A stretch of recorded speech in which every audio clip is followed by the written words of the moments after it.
真的烦。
Exxon.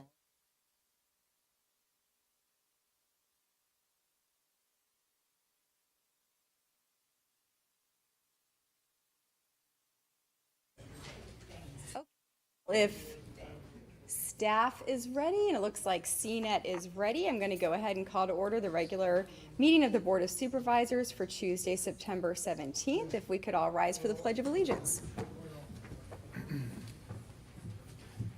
I Pledge allegiance to the flag of the United States of America and to the republic for which it stands, one nation, under God, indivisible, with liberty and justice for all.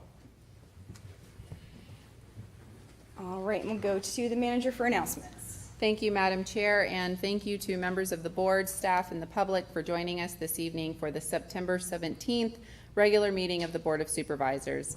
This meeting has been properly advertised in accordance with the Pennsylvania Sunshine Act as a hybrid meeting with the option to attend virtually and in person here in the main meeting room. If you are in attendance virtually using the WebEx platform and wish to speak on behalf of an agenda item, please say your name, municipality of residence, and the topic you wish to speak on when the chairwoman calls on you. If you are attending in person with us in the main meeting room and wish to speak on behalf of an agenda item, please address the board at the podium and state your name, municipality of residence, and the topic you wish to speak on. Prior to commencing the meeting, I have a few short procedural items to cover. First, members of the public attending using the WebEx platform are asked to remain muted during the meeting to prevent any ambient noise from disrupting the meeting.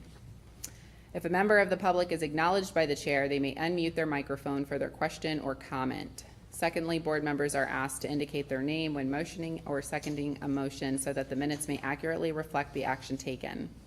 Finally, a roll call of the Board of Supervisors shall be taken to ensure that all members can hear and interact using the WebEx meeting platform. Please indicate that you're here when your name is called. Ms. Strickland? Here. Ms. Stevens? Here. Mr. Thompson? Here. Mr. Patterson? Mr. Heller? Here. Thank you. Madam Chair, we have a quorum. Thank you. I did just want to, during announcements, briefly acknowledge Pam Steckler, who was a member of our Board of Supervisors in 2021 and passed away this month. She was very involved both before and after her service as a board member in a number of issues, particularly the former Terrace Streetscape District and different environmental issues. So just wanted to recognize her, and she'll be missed. So thanks for that moment, and we will move on now to public input. And this is an opportunity for anyone who has comments on anything not on tonight's agenda to speak at the podium. I see your hand raised if you want to come up to the podium and provide your name and township of residence. My name is Wes Glebe. I live at 115 North Butts in Ferguson. This morning I got up and used my odometer to check the distances from College Avenue to Valley Vista with regard to the issue of putting in a Wawa at Aaron Drive. That property is a really nice property, and I guess the point that I would like to make is there's a gas station at College Avenue, there's a gas station at Hillcrest, there's a gas station at Cherry Lane, there's a gas station at Blue Course, there's a gas station at North Hills, just on the giant, off the block, half a block in. There's a gas station on Aaron Drive, and there's a gas station at Woody Crest, and there's a gas station at Valley Vista. That makes 8 gas stations in 3.5 miles. And so one would wonder, why do we need another gas station opposing the Exxon station on Aaron Drive and make it 9? There's only, you go out to the mall, there's only basically 3 gas stations. If you go out South Atherton, there's one at Allen, and there's one at Hills, across from Hills, and there's Then you get to Bollesburg and there's a gas station. So that's the gist of my presentation. In 3.5 miles, do we need a 9th gas station? It seems to me that planning-wise and that such a nice property where that is a Ford dealership on the corner there, something much more meaningful seems to me could go in there. That's my presentation. Are there any questions? Thank you for that. Thank you for that, and thanks for the diagram as well. Okay.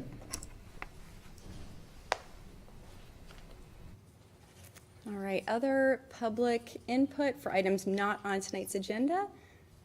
Yep, if you could come up and just provide your name and township of residence.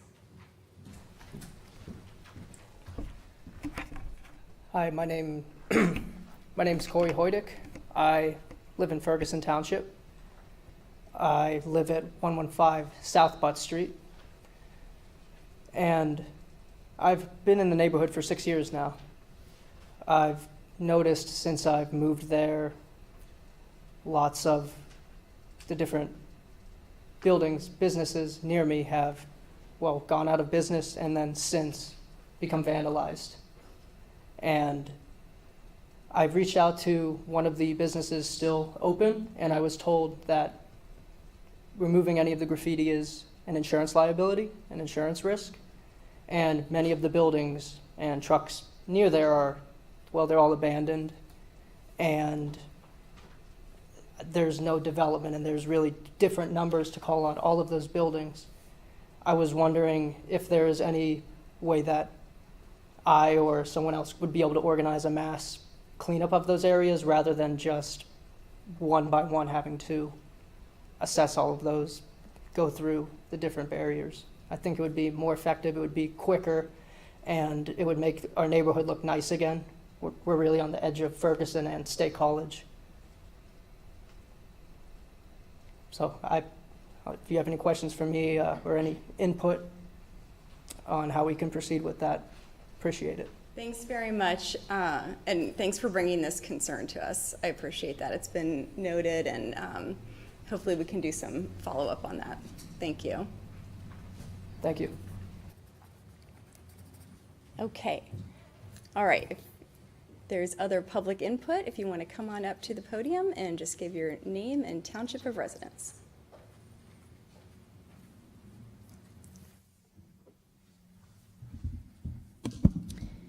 Good evening. Thank you for acknowledging me. My name is Laura Danini, and I'm a resident of Ferguson Township. I've come this evening to just mention several things and draw attention to several things. First, I'd like to give support to what was just said here. This is something that's been an ongoing problem. It's something that the board has known about. It's something that, be encouraged, right? Be encouraged to do something about it. Okay, thank you. First, tonight, I wanted to get back to the Rock Spring Water Company, and I wanted to read a sentence out of a memorandum that is found on the Ferguson Township website. This memorandum is from 2014, and it was generated after the so-called church meeting where the PUC attended based on them passing the rate hike request of the Rock Spring Water Company in part, and responding to the residents who had said they had filed complaints on that, but the PUC said they did not receive any complaints that meeting. So this is the memo from that meeting. And I just wanted to read to you a sentence that should be relevant to you and your jurisdiction. The Township Fire Commissioner, and this was written by Mr. Mark Glenn of Gwynn, Dobson, and Foreman, and I believe he is of that. And so he did not understand fire commissioner. We don't use that term here. That would have been fire director. The township fire director, and it would have been the regional fire director, stated that this area of Ferguson Township has a low fire rating. A system of tankers is planned for fire emergencies in western Ferguson Township. Now that was 2014. So my request to you is, could you please find out exactly how many tankers were added between 2014 and 2024 to that fleet that should be serving West Ferguson Township? It also serves the entire rest of the county and any other mutual aid companies that we serve. So could you please find that out, how many tankers were added? And I don't mean replaced, I mean added in the fleet that was noted. Thank you. Next, two more items. One is, I did a significant amount of research into the annual reports of the Rock Spring Water Company available publicly at the PUC website. And I took the time to add up each year the 12 months of so-called water drawn from own source. That's found on page 44 of the annual reports of the Public Utility Commission. They're very standardized. So I added up those numbers, and what I found was water drawn from own source really rivals the amount of water of all of the 600 residential customers and the 12 commercial customers. For example, take 2016, where you have all of the 600 customers and the 12 farms using 63,208,000 gallons, and you have water taken from own source. I would assume that this is the owner-operator, Mr. Roy Campbell. That would be own source. And we've got 63,493,000. So in that year, water taken from own source superseded the water used from the entire rest of the community. So one might think that that might be a motivator in a non-sale type of situation, as we try to get better operation of this company.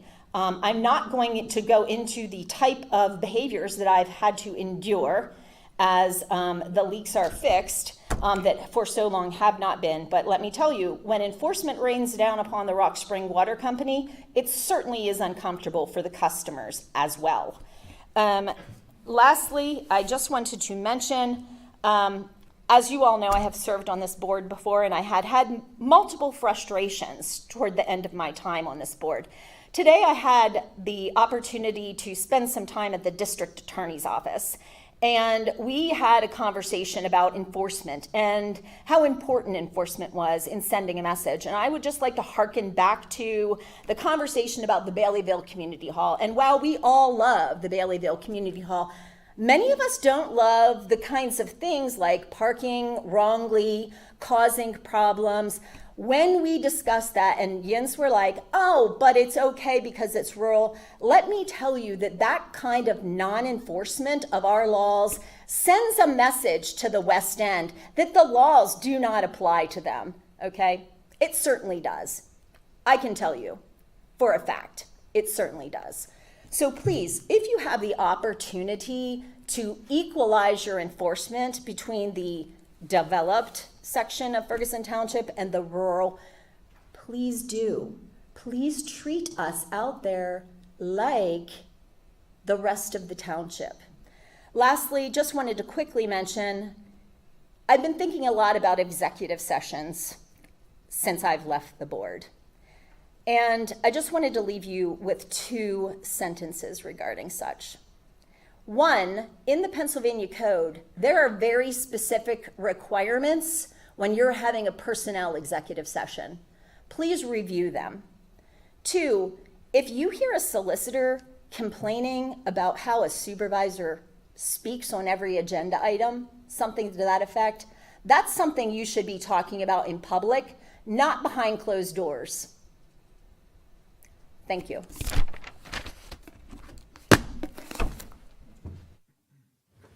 All right, other public input for items not on this agenda. I'm not seeing any. Not seeing any online. All right, so we will move forward to approval of minutes, and we have two sets of minutes, one from September 3rd, one from September 11th. Did anyone have any corrections or changes to those? And if not, is there a motion to approve? This is Patty. Motion to approve the minutes listed in the agenda. Second. This is Matt, I'll second. All right, all those in favor, please say aye. Aye. Aye. Aye. Any opposed, say no. All right, we'll move to authorities, boards, and commissions reports. We have the Center Area Transportation Authority report from Mr. Rob DeMeo. Your report was attached. Did you have anything to add to that or highlight from that? Sure, just add a few things. Evening, everyone. Some of the things that actually weren't added on there. Kata went through the PennDOT training review. For those that are interested, it all went well. A few administrative things that are being or already have been corrected. The Beeline service, so that's connector service from Bellefonte to out to the Nittany Mall. That is it's being underutilized still. Just some feedback that there's plenty of capacity on that service, whether going out to Bellefonte or coming back to Nittany Mall. And the last couple things, the start of services in August went really well for CATA. And then as of the August meeting, we have our September meeting next week. But as of the August meeting, they've got 109 drivers, which is right at the right point for the service they're delivering. The challenges in transit and the coach industry are still going to be faced in the center region, where recruiting and retaining drivers is going to be a challenge into the future. That's all I have. I'm happy to answer any questions anyone has. All right, thank you so much. Questions for Mr. DeMeo? Patty? Yeah, I just wanted to, I'm gonna each time keep asking about that one pilot program about making the apartment bus passes good for system-wide. Has there been any more talk about that program? And You know what, Patty, as I was going through, I skipped over that one. So CATA did convert all the apartment passes to system-wide passes. So that's good news for everyone. that's brilliant, thanks. Thanks for that. Yeah, great question. That's great news. Any other questions? I'm not seeing any. All right, well, thank you so much for your report. Absolutely. Have a good evening. Okay, we'll move to special reports and acknowledgements under our diversity, equity, and inclusionary activities and acknowledgements. This month is Suicide Prevention Month, and Hispanic Heritage Month began on September 15th. And we will now go to a presentation from the Center County Refuse and Recycling Authority. Ms. Shelley Mado is here to update us.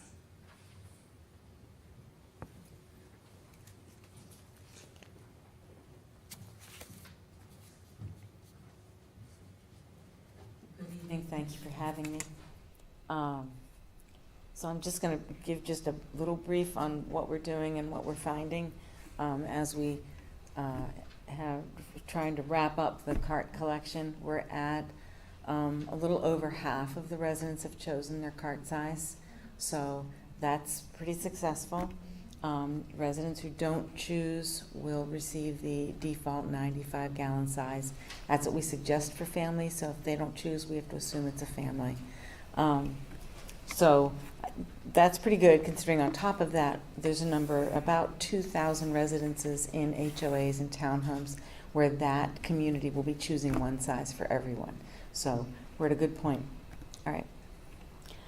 So we sent the postcards. They arrived in early August, and we've been really receiving a lot of outreach from the residents, and that's been really good. We mailed them to 15,900 homes. We figured the contract is about 17,400 homes, so the rest of those will be HOAs and townhomes. And multi-unit, like landlords who own a lot of property, they're going to choose the size, so those didn't go. All right. And so we're doing the Meet Your Cart events. One was here this evening from 4:30 to 6:30. We had about 20 or so residents show up. I didn't have time to count because I was busy talking. But a lot of good questions. And we had paper sign-ups for people who hadn't signed up yet. And so that was a good event. That was our second one. I'll do the CCRRA this Saturday and then Benner Township next week. So this is just some of the information we're really trying to push out there, is so people understand who the new hauler will be, and that the recycling won't change, but that the billing is going to come from the Center County Recycling and Refuse Authority, so that they understand when that first invoice comes, who that's from. Okay? And that and of course, pick your cart, because we're going to move to these hauler-owned carts. We've had a lot of questions on cost and how that cost structure works, why there's so little difference between the cart sizes in terms of cost, and that's really just the disposal cost. So we explain that at $85 a ton, the difference in the tonnages that fits in each of those carts isn't really very much. And then the extra services, most people are pretty understanding of that, and that seems to be going well. I mean, a lot of comments about why the cost increased, but we've been able to explain that to most people's satisfaction. Changes in bulk waste collection. We are getting a lot of these. I'm sure that we will continue to do so as we roll this out. And how it's going to change. And one of the things I keep explaining to people is we just could not continue to do bulk waste the way we had. We cannot, the hauler cannot staff it. As we know, last May, Waste Management, which is a huge national corporation, could not get enough staff to run our electronics and tire collection. So those had to be postponed. And I am 99% certain those will be postponed again next month for the same reason. Just can't find the staff. Some of the questions we've received, what exactly are the 3 cart sizes? So now we have actual dimensions with measurements. The ones on there, I think, are the specs from the company. They don't seem to include the tops. So we have those on our website. A lot of questions on whether or not they are buying or renting the carts, and of course they're not. Questions about why we're switching. What are their options if they have more trash than that every week? That's a question that actually surprised me, because it seems to me like a lot of trash. But can I use my own cart? We explain that about the truck collecting it, about the possibility of damaging their cart. We had one today in Ferguson Township where the arm, because they have retrofit arms on Waste Management, they do pick them up when they can, and it just squeezed the cart and the whole thing cracked and all the trash went all over the road. So that person will be getting a new garbage can tomorrow. And what do we do with my old one? We are going to collect those for recycling. Once the contract gets started, we'll give people those dates. The dates will arrive when their cart arrives. There's going to be a brochure in there. It'll have that date on there, and that we'll be able to collect those for recycling. Do I have to have an account? And we talk through the township ordinance. Can I opt out of recycling? And again, we talk through the township ordinance. Will they still retrieve it at the door? This was a big question. Our contract specified that they had to collect without an additional fee from anyone who is ADA eligible. The COG policy adds to that anyone with age-related safety concerns as approved by the township or their designee. However, in conversations with the hauler about the number of people who've expressed concern about that, the hauler has agreed to provide that service for an extra fee for people who don't qualify for the ADA, under ADA guidelines. And so that has been a good answer for a lot of people who basically are saying, I'll pay the extra, I just have a really long driveway or something like that. So that's an example of this hauler being willing to work with us and come up with solutions. Again, the long driveway, if it's not that situation, but one where they could never go up it because it's too small, too narrow, it's a privately owned driveway and they don't want that size of a truck on it, we're sending the hauler out to look at the site, every one of those sites, and figure out what are the solutions we can offer this resident. And then yard waste. We talk a lot about yard waste and the township's collection of that compared to the stuff that really the township can't collect and can still go in the cart. That would be garden waste, apples, pine cones, things like that. Other questions on how they'll be invoiced? We've explained that the first invoice will come from the Center County Recycling and Refuse Authority in the mail to them in March, and it will have all the details of setting up auto pay or however it is that they want to do that. Waste Management is required to close all of the accounts and close all of the auto pay accounts, and we are setting up a system by which they can show us that they have done that. Questions about why the rate increase, questions about what input was there from residents or their elected officials. People actually wanted to know if their auto pay could continue, which I thought is an interesting perspective. And can I pay monthly or annually? And then from the HOAs and the townhomes, some of them are picking the same cart size. Some of them have chosen to allow the residents to pick various sizes. How are we going to schedule bulk waste for those? That's been a question, because if they're all billed as one and they have to schedule bulk, fortunately, we have in the routing software every address, and then each cart, as you see, is numbered, and that number will correspond to a specific address. So that even though it might be one umbrella account, we will have every address, and through that routing software, we'll be able to schedule their bulk collections and things like that, and their door service. So, yeah. Important dates. Hopefully, we'll have all of the cart selection done by September 30th. The cards will be delivered between February and March. The invoices will be mailed in March. The new contract will start April 1st of 2025. After that, we will collect the old metal and plastic cans for recycling. And at some point, after people have gotten sort of used to it and have used their cart for a few months, we'll do our switch period where they can switch cart sizes for free. Anytime a home sells, then the new owner can pick a new cart size if that one that's left there doesn't work for them. And that is a free switch as well. So, there we go. All right, thank you so much for that information. And we'll see. Presentation will be put on the website or added to the agenda packet. Yeah, could you send that to us, and we could, because there are some really good important dates on there, if we could get that posted, that'd be really helpful. Absolutely. We'll get a copy from Ms. Nadeau, and we'll have it added to our website. Yeah. Other questions? Yes. Yeah, so that was really good questions, and you were verbally answering them. Is there a way we can get, maybe you can add that, maybe get them with a question and the answer for all of those in there as well? Is that an opportunity? I can. Most of these are also answered in our FAQ, which is on our website, and I believe Ferguson has a copy of, by the way, update it weekly. Okay. But I certainly can get that to you.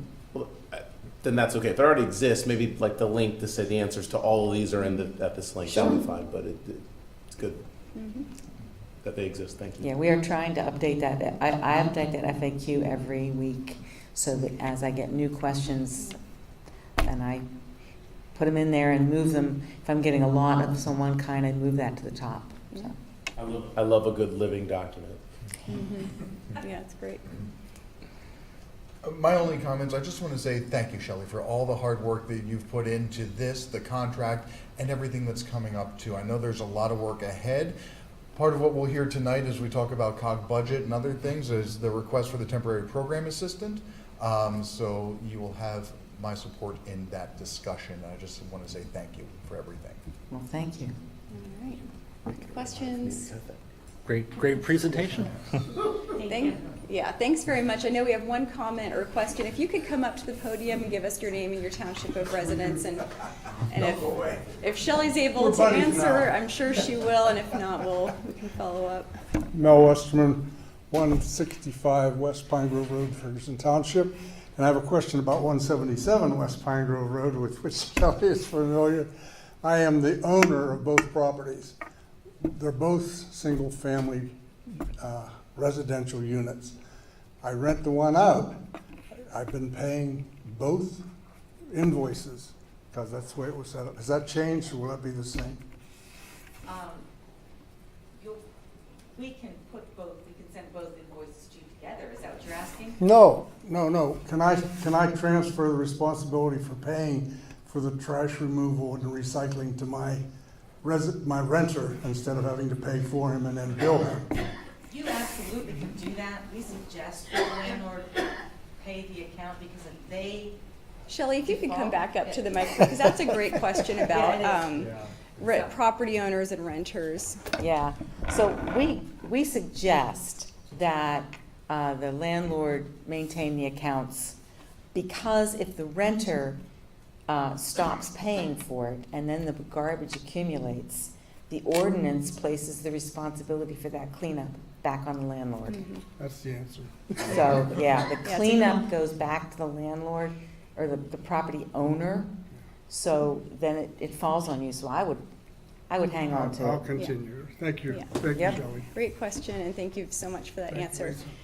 Any other questions that maybe Shelley can answer? I'm not seeing any. I just want to thank you so much for the presentation. Thanks to Shelley, and thanks for hosting the open house that we had here before the meeting for 2 hours and speaking one-on-one with residents in the area who had questions. So much appreciated, and yeah, we can get all that information posted on the website so that people can have a quick reference to that. So thanks very much. Thank you. Okay, we'll move to COG and regional committee reports. It looks like HR committee was canceled. The Lucy committee, the main thing I wanted to point out from the agenda, which was included, is let me flip back to it here. The comprehensive plan workshop for general forum. We spent most of our time talking about that and decided as a committee to do that activity as a committee as opposed to with the general forum.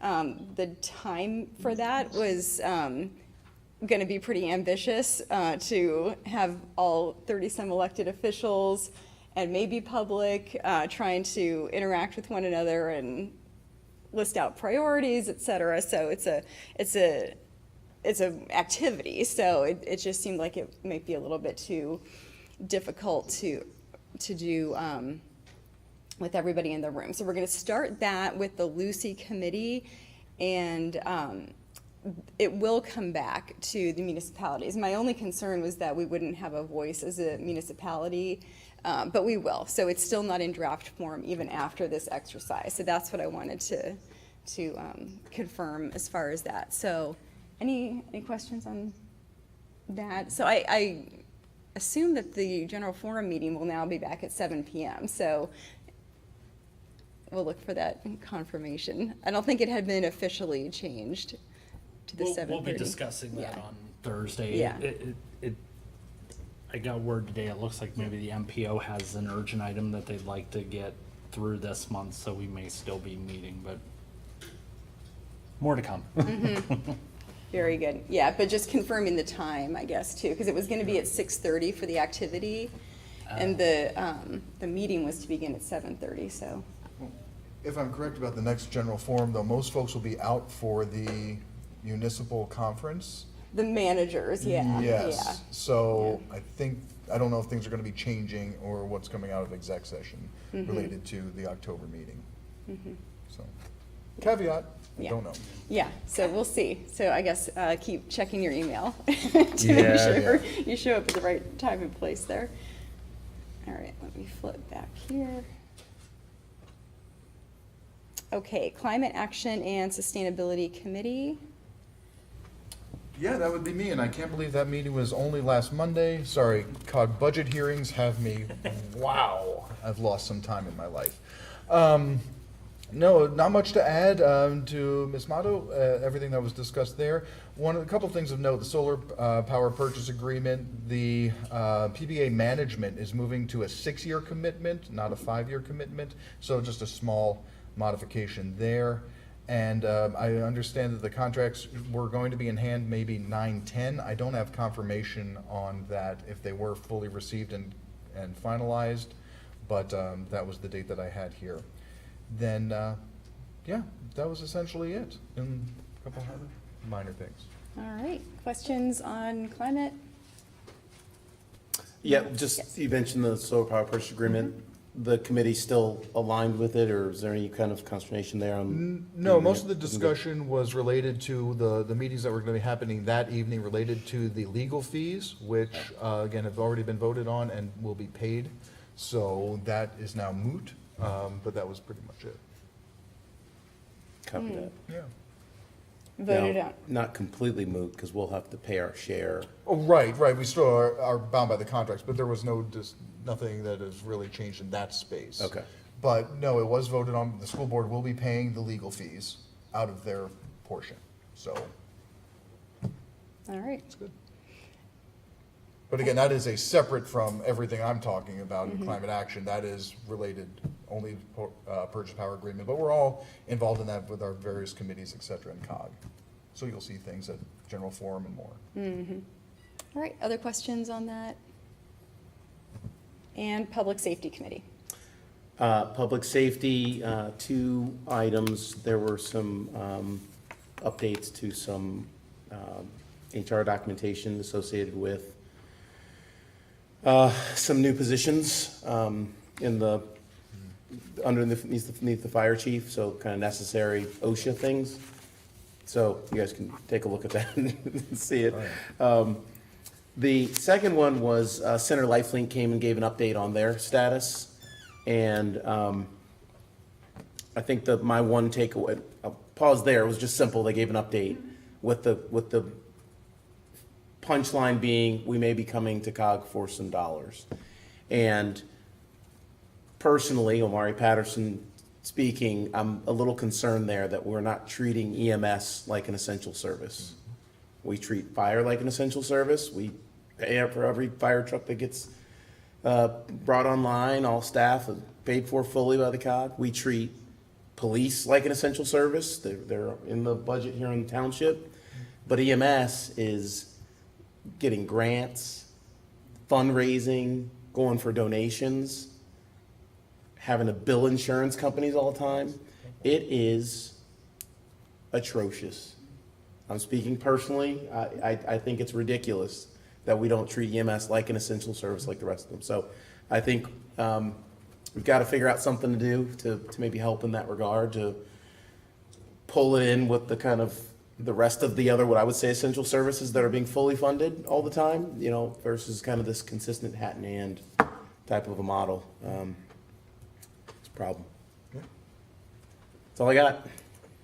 All right, okay, questions on that? No, I just want to say I agree the issues there, and I know at the breakfast that was offered here a couple months ago, hearing at the state level the different things that are trying to be done in the EMS world, and I would agree 100%. It should be treated as an essential service and not a third party that is essentially left to their own devices in many ways, to scrounge for themselves. So fully agree and look forward to any conversations we have coming out of that committee or more. Yes, sir. Thank you. All right. And moving on to staff reports, and we have the manager's report. Thank you, Madam Chair. I will provide an oral update to the board. Budget development is underway, and myself and Finance Director are meeting with individual department heads, having some preliminary conversations as we begin the budget preparation process. Also continued discussions among the managers on the power purchasing agreement, as that is also a focal point for all of you. It's also become a focal point. It's always been a focal point, but I would say it's been elevated in the last couple of weeks among the managers, as well as the new COG executive director. Preparation and engagement and discussions for a collective bargaining agreement between the township and the Teamsters, as the current CBA is set to expire December 31st, 2024. Continued preparation and discussions are happening as it relates to the payments in lieu of taxes, also referred to as pilot contract between Penn State and the county and townships of Harris, Patton, and Ferguson, as well as the State College Borough. Those efforts continue to be underway. Coordination efforts, including project coordination meeting has been kicked off to do the switch replacement.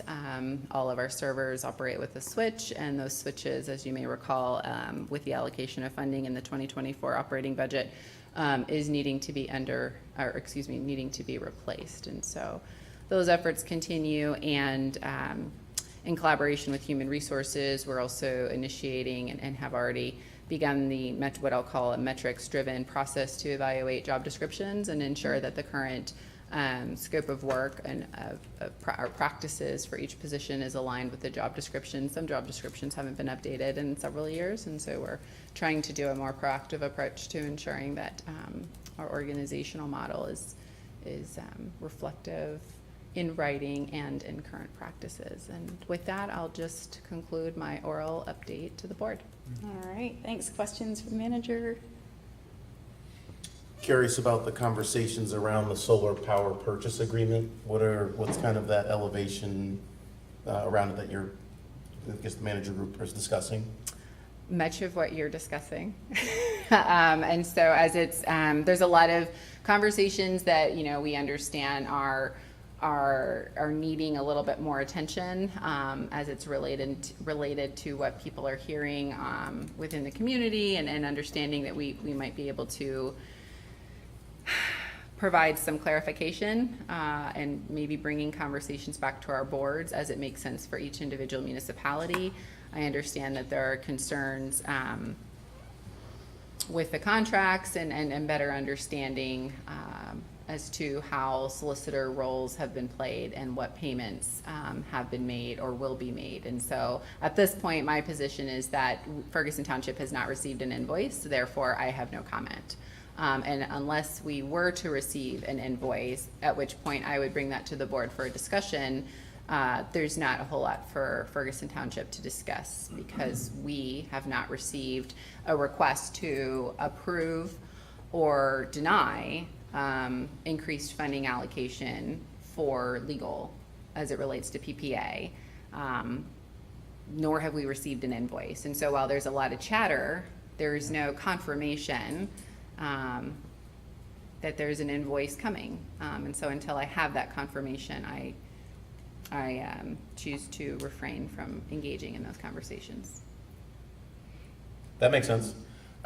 Okay, cool. And then number 2 on that CBA negotiations, I guess whenever you finish it, you'll come to us with kind of the history of, where things are, kind of side-by-side type of a view that you normally get, question mark? I'm sorry, I don't understand the question. Whenever it comes to approval, there'll be some kind of, it'll show kind of the past and the present numbers, items that have been negotiated for plus and minus, all that good stuff. That'll be in like a tablet form. Just asking kind of that presentation of the final agreement. Is that how it'll come to us? So I'll yield to the working group, and so I would anticipate that, as in the past, we've had Larry with Patton Township, who serves. Our representative appointed by the board had been Dave Madriger. Previously, before Dave, to be honest, we had our former finance director serve. So we've had transition for our representation. Our solicitors, as you know, become involved, I believe, as early as March of 2024. Please don't quote me on that month, but it was, I'd say, in Q1, we brought in our solicitor to do a thorough review of the contract as it related to some of the questions that had been, presented by the board through discussions in 2023. And so Mr. Madriger and myself reviewed the contract. We were able to provide some responses to the board, but also recognize that we're not attorneys, and so carried that over into the solicitor's, domain. And at that same time, it's my understanding that the county and Patton Township also had interest in having their solicitor, also our solicitor, provide a review of the legal contracts. So to answer your question very direct, Mr. Patterson, I don't know that I can give you a very descriptive history. The SPPA conversations or the working group initiated long before my time as manager, but we certainly can go through and discuss some of the questions and responses as our solicitor reviewed them. So I'll request to see if we can have someone present from the SPPA working group, as well as, of course, our solicitor. So, Sorry, switching up just a little bit on the Yep. CBA. If there are a list of, let's just say 15 negotiation points, hey, we're negotiating an extra 5 minutes of break time and a this and a that, kind of having those things kind of before and after. Maybe I'll just throw that out there as a thing to consider for when coming back. It's kind of the 2020 agreement versus the 2024 agreement, and being able to kind of see those differences. That's kind of what I'm tossing out there as not the thing that would help me visually. So generally, I'm happy to provide a copy of the prior CBA and the new CBA, and we will certainly be able to kind of identify ones that have been substantially changed and negotiated. Thank you. I guess my only question is just circling back, the legal fees that are not invoiced yet, that's not from our solicitor or anything, right? That is something else. I'm referring to the legal, great question. I'm referring to sure. the legal question, the legal fees that have been received by the State College School District. Yep, okay. I have not received, speaking on behalf of the township, I haven't received an invoice. I'll look to Todd to see if something may have come in today. So no, there's not been an invoice from State College School District with a request for Ferguson Township to pay a portion of it. That's, thank you. I was just again confirming this invoice was not from something that we'd already, with our solicitor. Because if I'm still correct, the risk for me, or at least in our discussion, was the solicitor's time towards the PPA. That was something that we agreed upon, and so that was our real investment. And the hope is that we will get back at most $75,000 over 15 years of savings with the PPA. So low risk, okay return, helps us meet climate goals, et cetera. None of that has changed. And that's still in foundation and what was established, being worked on the contract. So I think the PPA still is intact. It's just a matter of potential, whatever might be coming from a potential invoice. So, okay, thank you. All right. Anything else? No. And the Planning and Zoning Department report was included, if there's any questions on that. And if not, we'll go to the, oh, yes, okay. Let's see me here.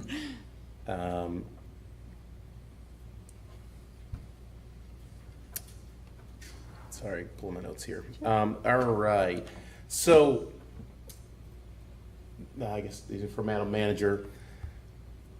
I love the view of that report. Very thorough, it's got a lot of goodness on it. I think maybe I don't know if it's the update mechanism, but there were a couple of things that weren't quite updated. For instance, the Peace Center that we approved in July was still showing in review. So that's kind of just one opportunity to excel there. But the report is gorgeous, so let's it'll be even better when everything's updated.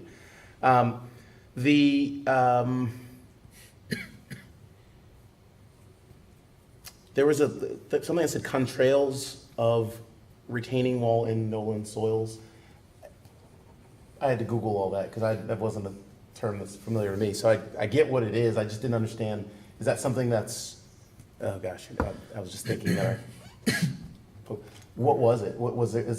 Are we running some soil tests to make sure that those little things on the wall aren't getting into the plantable soils? So maybe that's a follow-up question. I will follow up. We actually just discussed this particular item in our Planning and Zoning Department meeting this morning. And so we discussed closely with our zoning administrator. The applicant did engage a certified soil and soils expert in that and then provided the results. But it's lost on me right now as to where we landed, but I will follow up and provide that response. Awesome, thank you so much. Now, also, I think that maybe tie into that citizen dashboard. I don't know if anybody's seen it lately, but that thing is beautiful now. Holy moly. You click on it, you see there's 21 issues that are out there. 17 have been resolved, 4 are in process. I mean, it is very concise. I really appreciate that. And there were a few things that, yeah, let's keep, hey, everybody. Sir. That's okay. But that, let's keep encouraging people to put stuff on that, through that site, because that's really the more we can get in there, the easier it is to kind of route it, I think, and then everybody has the visibility into those things. I really appreciate that. Sorry, I'll pause there, Madam Chair, but I went and looked at it today. It was cool. Yeah, no, it's great. And the only thing I wanted to mention, and this came up in public comment too, was I saw in the Planning and Zoning Department report that the sign ordinance had been discussed again at the Planning Commission after we had referred it back. And so I did want to note that when we're discussing the Planning Commission work plan for next year, maybe we can talk about that graffiti ordinance. So just, and we can talk about putting that on there, but I did want to make a note of that since it came up again and it was mentioned at the Planning Commission meeting. So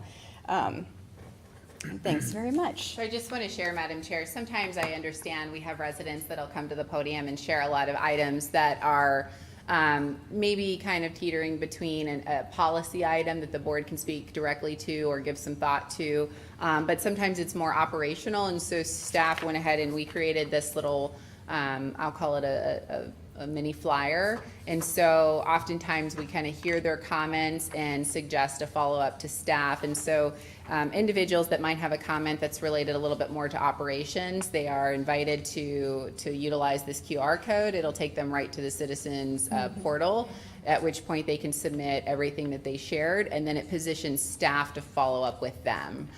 So while they're here in the room, we have this, I believe we have or will have this at the podium and have it placed throughout the main meeting room. And just to make it a little bit more seamless for the individual that comes to the podium with an operational item, for them to be able to submit with a few clicks their concerns, and then it positions staff to follow up. So thank you for that time. All right, thank you. Okay, Public Works Director's report. And perhaps, Good evening. Good evening, Dave. Anything to highlight from your report? I should be wrapping up the Public Works portion of the operating budget this week. The crews should be wrapping up at Kings Court, and you probably noticed that work is starting at Science Park in Sandy. That's all I wanted to report. All right, thank you. Questions for Public Works? Not seeing any, okay. And the Police Department report was included. Questions on that to direct to the manager? Yes. We don't have a, there was a part of the report that had the use of force section. And could anybody describe like what a use of force during a traffic stop? I saw one, it was use of force, and then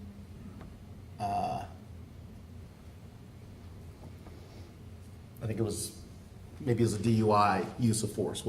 Is someone getting put in handcuffs considered use of force?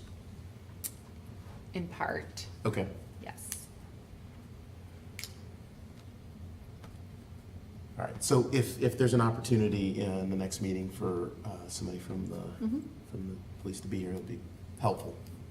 We can provide a little bit more detail in our next Email, report. yeah, whatever, yeah, thank you, I appreciate that. And then I saw that traffic stops have gone up a lot. It was like 90% higher, but tickets went up like 10%. So we're stopping more people. I'm assuming that's a lot more warnings, like, hey, slow down. I guess at what point do we say you're not slowing down, because there's been a lot of people, zipping through, that the tickets will go up commensurately. Great observation, good question. So I will acknowledge that since the FTPD vehicle fleet have the license plate readers, it certainly makes it a lot easier to detect when, for example, registration is out. And so we do, as part of those traffic stops, oftentimes it's not uncommon for a warning to be issued in that case. I'll also acknowledge that I believe this report was also presented during the move-in week. And so Those may have seen there was a large police presence on Blue Course Drive, which is a strategic approach to mitigating high-speed traffic there on Blue Course Drive, particularly during student move-in. We'll have a great deal of police presence, ranging from vehicles to even officers on ATVs, and so it sets the tone. And in the last 8 years, I believe we've been doing this, it's certainly been an effective approach. So to answer your question, that's why you're seeing an increased number. I would say those two for this particular month are reasons why you're seeing an increase in traffic stops, but also acknowledging the goal often is, encouraging citizens to get in, to take action to be in compliance. And so sometimes those warnings are issued as Thank opposed you. to an arrest, yeah. And I have received a few complaints about traffic on Blue Course as a person representing that area of the township, and I'm sure the police and the manager have received several as well about speeding and even drag racing. I do know there are some very fancy cars doing very fancy car things going down that stretch of road. All right, okay. All right, thank you. Okay, we'll move to unfinished business. First up, we have the board discussion and public comment on the stormwater utility fee, and we'll go to the manager. Yes, thank you, Madam Chair. Provided in the agenda is a very brief narrative. But at the August 20th, 2024 regular meeting, the Board of Supervisors approved a schedule for the discussion of the stormwater utility fee, and we have arrived to bullet item number 3. So as it being the regular meeting here on September 17th, the board is asked to continue to receive public comment, and the online written public comment that's been submitted to the township is attached for the board's review, discussion and consideration, as well as it's encouraged the board take in-person public comment and continue the discussion and have some deliberation prior to the October 1st meeting, where the board will be asked to consider taking action on the item. All right, thank you. So I thought first we'd do public comment and then come back to the board for deliberation. And then, of course, if there's additional public comment, we can go back, but I thought that might help us know where we're going here. Before we started public comment now, I did want to recognize all the public comment we've received online. It's maybe about 60 or slightly above 60 submissions, somewhere around there. Just to note a few of the themes that appeared a lot, there were a lot of mentions. I thought of some particular property notes, maybe a problem with a bill or a problem with the stormwater management on a particular lot. And, the vast majority were either not in favor of the fee or were in favor of repealing the ordinance with the fee. And then I wanted to see if there's anything that any board member wanted to call attention to or highlight from the emailed and online submissions of comment before we move on. I will just say I've had multiple folks in person reinforce the things that we're seeing in the public comment. So that's outside of those. Okay. Yeah. I want to highlight, I think you kind of touched on it, but it's that, there were several that were, my property is not on that road. My property is this, my property is that. And I think it's kind of along the same lines of essential services. Yeah, your property probably never had a fire either, or maybe not a burglary, but you are paying into that. What if there's a fire? What if there's a burglary at your house, and so the police come there? And so what if something happens on that road you drive on, not necessarily in front of your house, but down the street, there's a big gaping hole? We've got the kind of funds to take care of that. So I just want to maybe highlight that part about, and I think Bill said it last week, the greater good. That, and so some of the other comments about, find the money elsewhere, right?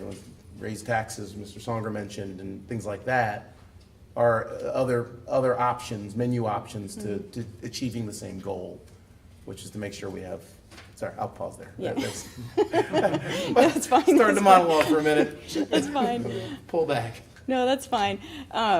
Yeah, just because there was a lot of really thoughtful contribution online and the submissions and emails. So thanks for pointing that out. So I did want to make sure everyone knew that we received all of them and really thoroughly read all of those comments and appreciated those. So let's go ahead and move to public comment for tonight. So if there is anyone, we'll start here in the room.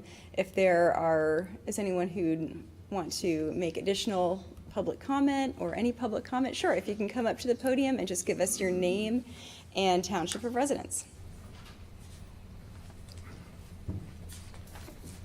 I'm Melvin Westerman, 165 West Pine Grove Road, Ferguson Township. And I have been disappointed that this tax ever came into being.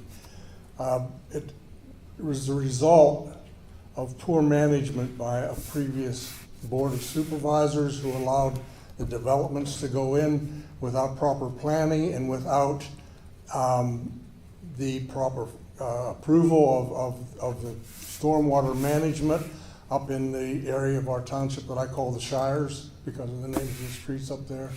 And I've been through there recently, and the size of the catchments that they're putting in make me realize that that must have been a really serious problem. As a matter of fact, anecdotally, I have a friend who formerly lived in that neighborhood, and his concern was that every time it rained, they were going to end up with stormwater in their swimming pool. Well, folks, I don't have a swimming pool. So that tells you a little bit about my bias on why this tax exists and what it's being used for. And as far as sinkholes and such, I'd like to tell the township that I maintain the alley behind my house. I've been doing it for all the years I've lived there.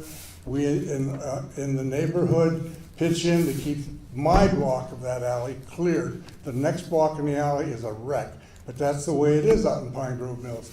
So we can take care of things, but if it's a road problem, that's a different matter. We're talking about a management problem of water that never should have been allowed to be there.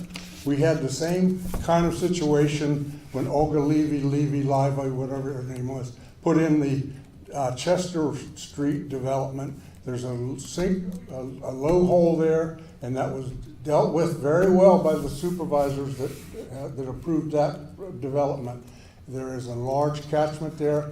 I understand the catchments are, a new thing in relative terms of township management, but I would strongly suggest that some alternative be found to stop putting the burden on people who just live normal lives and have normal properties and don't put one drop of rainwater onto township property anywhere. Mine all goes into the ground 100%. I have it all very well managed. It's been managed for years, and there are a lot of us that are doing that, but we don't feel like we need to pay for somebody else's mistake. Thank you. Thanks very much. Okay, additional public comment from in the room? If you could make your way up to the podium and just give us your name and township of residence.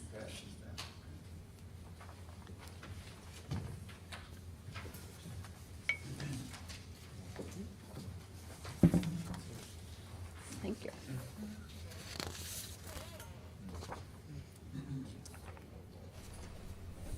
My name's Tom Songer with the Thorin Group. I wanted to follow up on my comments of last week, in particular the comments made by Galen Drivelbus when he shared with you the fees, stormwater fees, as it relates to property taxes for his properties. So that got me to thinking, so I went back and I pulled the tax records for all the properties that I own in Ferguson Township, and that's what I've just passed out to you. So you can see for every one of the properties that I own, and these are all professional office buildings, there's no residential properties here, but for every property, the stormwater fee that I'm charged is more than the Ferguson Township real estate property tax. And some of these properties, for instance, the property at 1951 Pine Hall Road, That property does not discharge any stormwater to any township stormwater system. The regulations in that area when I developed that property required me to put all the stormwater underground. In other words, I had to do infiltration testing to prove that I could provide adequate capacity for all the stormwater from that area to go into the ground. Every other property here is part of a development plan that required stormwater management detention facilities to be constructed in accordance with your township regulations, which is standard practice throughout Pennsylvania. So all these properties were developed since your township required that stormwater management and detention facilities be constructed. And most of those detention basins are doing their job very well. They detain the water and control it and release it at a controlled rate into township facilities, but much of that water also infiltrates into the ground naturally. The point I'm trying to make is that those of us who have properties that from which the stormwater that we generate is detained and infiltrated are essentially being treated the same as properties who have no detention. So I'm talking about the older properties in the township that were developed before stormwater management facilities were required. These are older residential communities that exist throughout the township. But the ordinance, as it's written, basically treats everybody the same. And stormwater is not all the same. I believe that stormwater management facilities the township requires and has required back to the late 70s, as I recall, has done a good job in managing stormwater to make sure that the runoff is given an opportunity for petroleum products that might be on the parking lots and streets and so forth as an opportunity to settle out and not negatively impact waterways such as Slab Cabin Run and Spring Creek ultimately, and all the way down to Bald Eagle Creek and to Sayers Dam. And that's all positive. And I think those facilities have worked well. And those facilities are not what we're talking about, from what I understand, in changing in any way as part of future improvements that will need to be done. And we've talked about that in the past too. Those future improvements are primarily going to be replacing antiquated storm sewers in publicly maintained streets. So I just wanted to point that out to you, that in my opinion, the fact that the ordinance does not take into account developments that have stormwater detention and management facilities, I think is an important thing to consider going forward. And if you have any questions on that, feel free to ask them of me.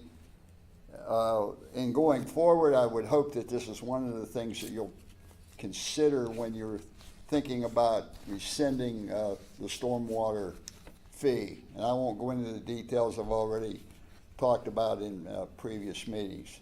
Does anyone have any questions of me? I just want to say thank you for giving the list. It's an important thing when you see it in black and white. So Okay. thank you for that. You're welcome. Thank you. And I do have one question. I think maybe in your last talk you mentioned some alternatives, but I'll just ask the question again, just as a refresher. What do you see as the alternatives? I believe the township needs to look at your budget, and we had suggested that there are people with expertise in the community who might be willing to sit on what I'll call a financial advisory committee as it relates to public works. We don't need to look at everything. but as it relates to public works and public work expenses, and see if in fact we can't find a way to fund any needed, all public works improvements within the current budget, and not have this fee, which we've talked about in the past, costs you over $300,000 a year to collect $1 million. That's just totally ridiculous in my opinion, and that of many other people. If you do need more money, then a fair way to do that, and it's an acceptable way, is to simply increase the real estate tax by an amount that is necessary to fund your budget in terms of the public works improvements that are going to be needed in future years. That's what other townships do. Again, Ferguson's the only township in Center County and the only township that I'm aware of in central Pennsylvania that even has a stormwater fee. And I think that type of methodology to fund public works projects and generally fund part of your budget. We all know the majority of your budget is funded through the earned income tax. But anyway, we think that it would be much easier to collect. The township would get a lot of goodwill if they repealed that tax. And if it shouldn't be repealed, as I've asked in the past, many of us would like to know what's the compelling reason to keep that fee. Anything else? I appreciate that. Just to correct the record, it's not $300,000 to collect. Part of that $300,000 that you're mentioning is the stormwater engineer's salary, the person that's actually reviewing the stormwater projects and all that goodness. Well, somebody has to review the credit applications, and as I've said in the past, many people don't even know they could apply for a credit. So that in itself is something to be concerned about, because maybe people are entitled to credits, but they don't even know it, or they don't want to, go through the paperwork. But no, I appreciate it. I just wanted to make sure we understood, everybody watching and such, that person, even though they're reviewing the credit applications, the majority of their job, 90% of their job is administering MS4 and those type of things, and then there's some credit applications they spend a few hours a month on type of thing. That's my understanding, Yeah, right? I think you had asked a great question about staff time on this last time, so I think we're going to hear, once we get through board comment and everything, I think we'll hear more about that then. So thanks very much. Appreciate those comments. thank you very much. All right, additional public comment in the room?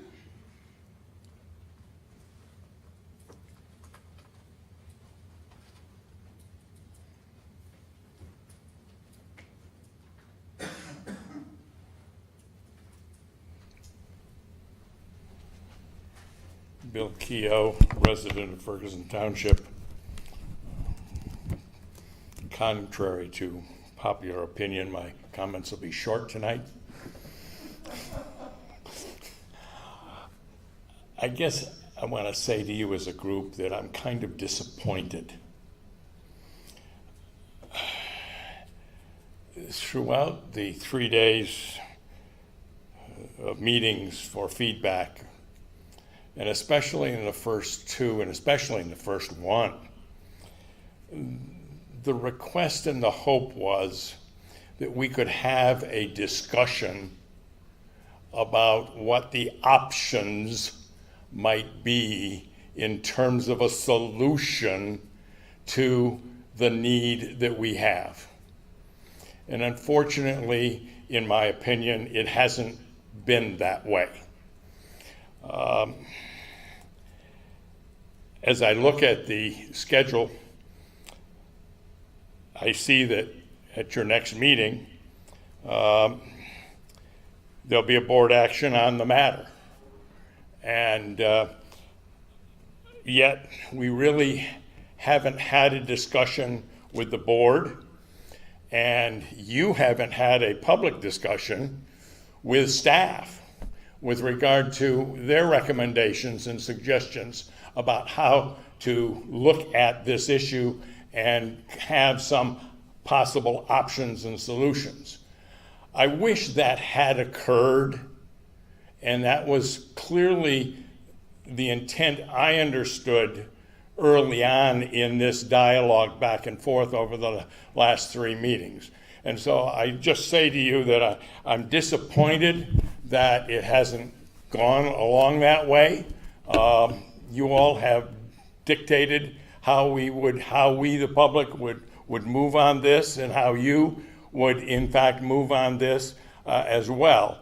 And we had asked in the original request that it be an opportunity for a discussion and dialogue between the groups and with staff to look at those options, and it just hasn't turned out that way. And I'm just stating that I'm disappointed. All right. What do you see as the option, sir? My first statement doesn't count anymore. He asked me a question, so I'm going to try and answer it. I've tried to think about that, Mr. Patterson, extensively. One of the problems I have with me coming up with recommendations to the board is I do not have a regular working knowledge of the budget. I know the budget is out there, and the new budget is being developed, and I know you've had budget sessions, but for me to sit down and try and find how to budgetarily work out a solution, which I believe is possible. Having been a supervisor in the past, I understand the global issue of the budget, but it's very difficult for me as a citizen to sit down with your finance department, and to sit down with your manager, and to sit down with your public works director independently or as a group to talk about those kinds of things. That structure just doesn't work quite that way. So it's been hard for me to come up with solutions.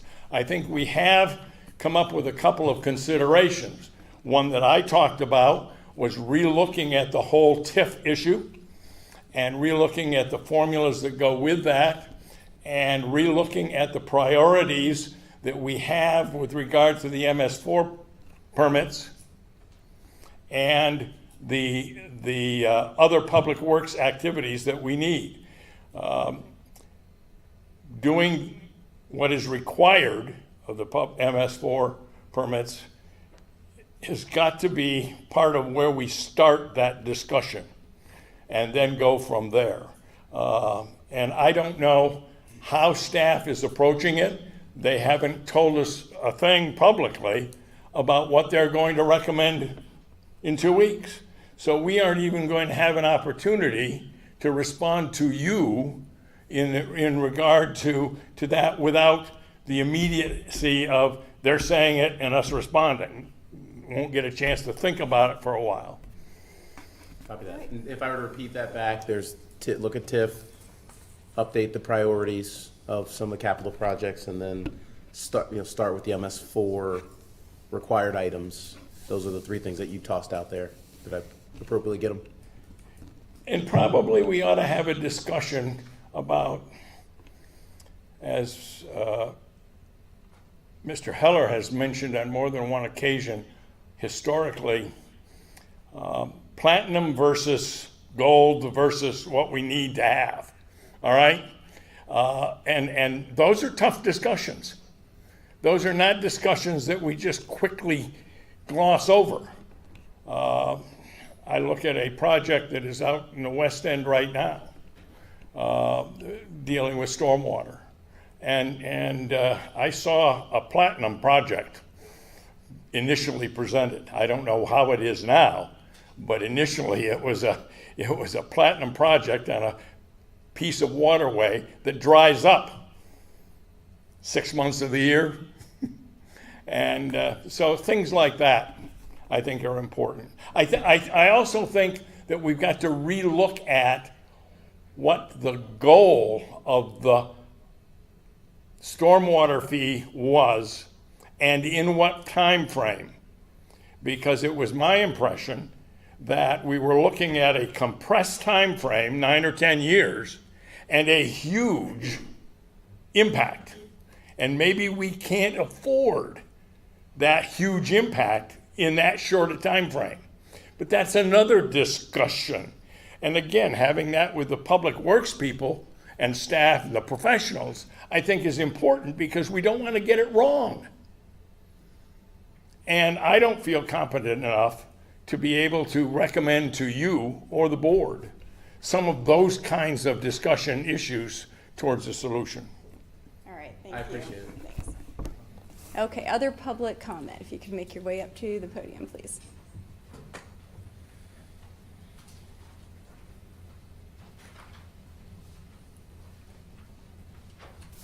I'll be quicker than Bill. Mark Kunkel, Ferguson Township. Again, thanks for the opportunity to provide some comments on the stormwater utility fee ordinance this evening. You know, there was some discussion about the comments received, and so far, without a lot of public advertising by the township, you've gotten 62 comments. Really, if somebody doesn't go to the township website, they don't even know that they can put comments in. There was no real kind of outreach to gather that information. But 62 people did, 64 people actually commented. 62 are against the fee, 2 support it. And then, I don't know if some of you probably do listen to Tor Michaels in the morning. He had a recent survey on WRSC. And through that poll, there were 62 listeners that were opposed to the fee, while 1 supported it. And granted, those are really unscientific surveys, but it certainly gives you a sense of the community sentiment about this issue.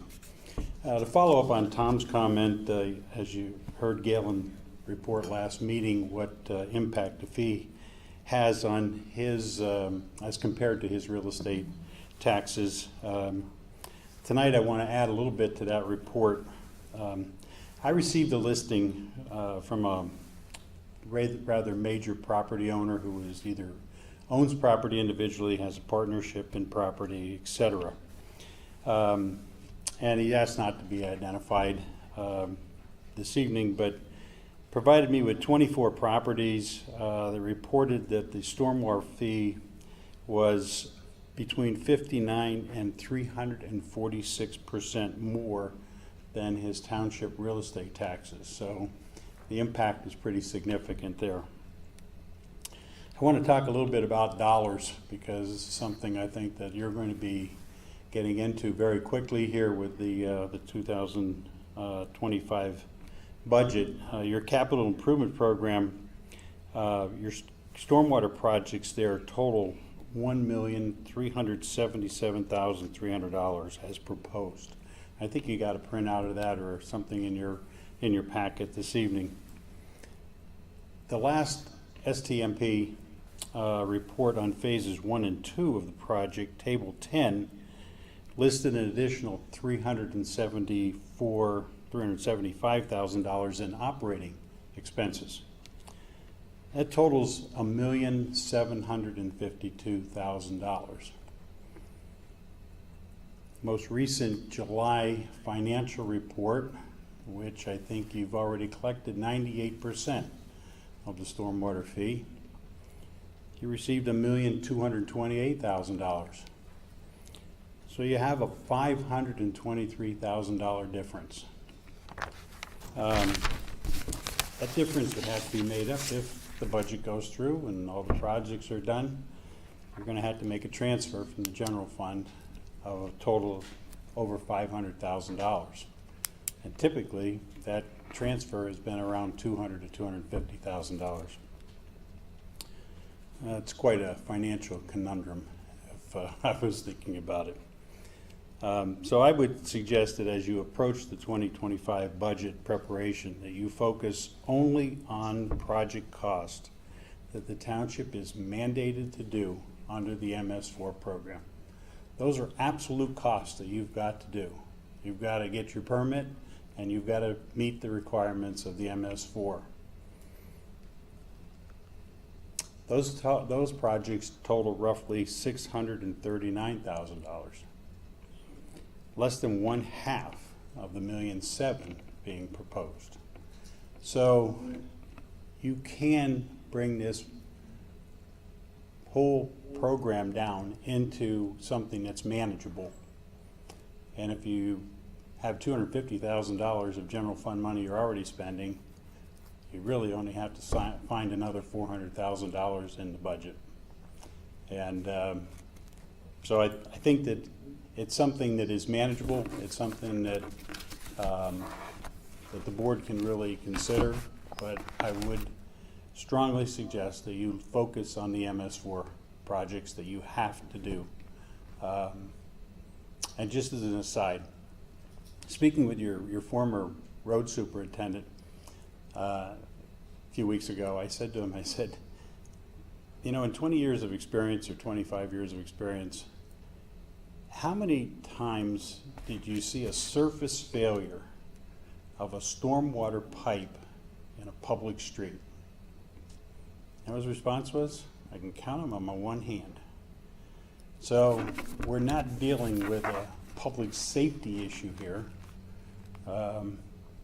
you know, from a standpoint of trying to repair pipes and et cetera. But that's just an aside, and it's kind of anecdotal.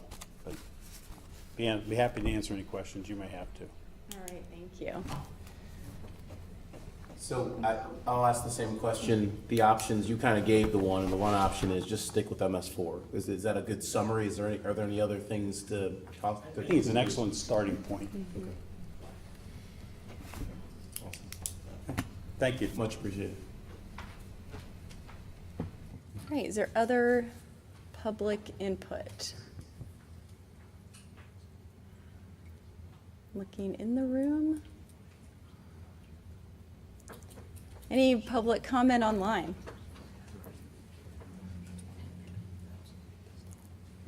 All right, I'm not seeing any right now, so again, we can go back to public comment if there's additional following board deliberation, but we'll go ahead and move over to the board. So give each member an opportunity to share your thoughts, your opinions, comments, and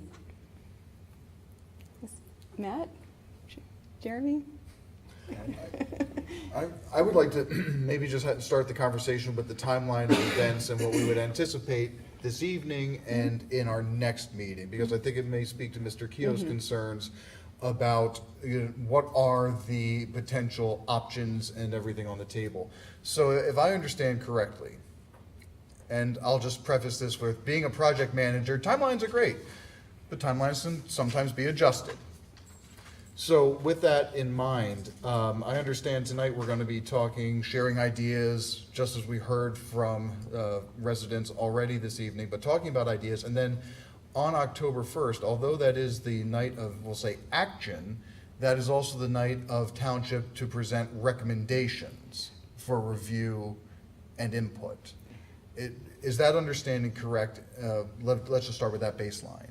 Yeah, if we can get board input tonight, and, you know, we've been taking a lot of public comment. We haven't, you know, done a lot of deliberation here, but if we can conduct that tonight, get staff input as well from the manager on all of this that we've heard, including our presentations that we had last Wednesday, where we got a lot of useful information. If we can get all of that information and comment together, and then propose to staff to bring back recommendations informed by what we're expressing here tonight, as well as their expertise. So bringing that back to us next week to potentially take action. Taking action next week, sorry, I keep saying next week, next meeting, allows us to incorporate changes into the 2025 budget proposal should that be affected. So that keeps us on a good schedule for that. So that was the idea behind that proposed time. Okay. Yeah. So I guess the question then, to Mr. Keogh's point, if we do have recommendations or informed recommendations, by the way, I love that term, informed, that's an important part of this. If we have those at the October 1st meeting, do we have enough slop in the schedule, sorry, I used the term slop, to maybe push that decision out to October 15th and still have enough time to incorporate anything in the budget if we needed to? You know, I guess it kind of depends on what the deliberation is. So if it's, you know, maybe if it's getting into kind of the weeds of what we're talking about, if there's an overall consensus on the direction, I think staff may have enough information to keep moving forward on the budget. But, you know, we could, you know, hopefully have some direction by the next meeting for them to move forward with, because our budget hearings are soon. So, you know, we don't want to compromise what they're able to put together if we intend to take some action. So hopefully, you know, we have, you know, tonight, and certainly with, you know, I expect we'll hear from staff tonight, from the manager, input and feedback. So I do expect we'll hear information tonight on that as well. So, you know, and yeah, we're here for the discussion tonight. And then, you know, as I said, hopefully the recommendations, if that's where we go to ask, they'll be informed by what we discuss here tonight. So we'll know what's generally coming. But, you know, I'm sure the manager is prepared to discuss, you know, staff positions and you know, experience with this, and, you know, what they think is practical moving forward, and so forth. So then I'll just start off then. What I think I heard this evening, and, you know, over the course of the meetings that we've had thus far, is the idea of an increase in real estate tax, the idea of sticking to the MS4, each of those as potential options if the stormwater fee is revoked. So what I'm seeing right now is the scenario of, or the recommendation of, revoke the fee, and a couple ways of dealing with it are real estate tax increase, sticking to MS4, maybe a combination of the two. Is that one recommendation then that we should hash out or talk through, or is that just, or should that be separated? And I really maybe want to get input on that. yeah, if I put, you know, my lens on that, I think that's a great way to start the conversation. You know, MS4, our permitting isn't an option. So, you know, beginning the process of the feasibility study for the stormwater fee was, how are we going to pay for that? You know, this is an unfunded mandate. We have to do this. How are we going to pay for that? So that, no matter what, will be rolled into the budget. So that won't be an option. We've got projects planned out for this cycle of permitting. What we discussed during CIP was looking for other options to meet our requirements. So looking at what kind of credits do we get for street sweeping, what kind of credits do we get for education, and so forth. So, you know, really trying to dig deep and investigate those other options, knowing as well that our requirements may change by the next permitting cycle. So we can hopefully anticipate, and what we saw in the CIP is a lower expected cost to that MS4. So MS4 permitting must continue, whether we fund it by the fee or by the general fund, or you know, some other means. So that's it. The other portion of that, the program that was adopted with the fee, was this kind of proactive getting ahead of repairing, replacing the stormwater infrastructure under properties that the township owns. And so I think, you know, we do this already. It's in our roads program. So as we're going through our roads, we're replacing, repairing as we move along. The program then, with funds from the fee, was going to get ahead of, you know, areas that we knew were older, you know, and so we were going to be able to get in there, videotape, and assess where that infrastructure was, and, you know, and fit it into a plan, say, you know, which one can I, King's Court, I guess, you know, the one that we just heard. So, you know, kind of assessing and then getting to those a little bit faster. So that part of it wouldn't necessarily stay as it is, because it wouldn't be getting the funds from the fee. So you would maybe look at enhancing what we do in the regular roads program. So if that is still a priority, I guess, of the board, is, you know, keeping on top of this repair replacement, maybe we look at how we're prioritizing our road projects slightly differently.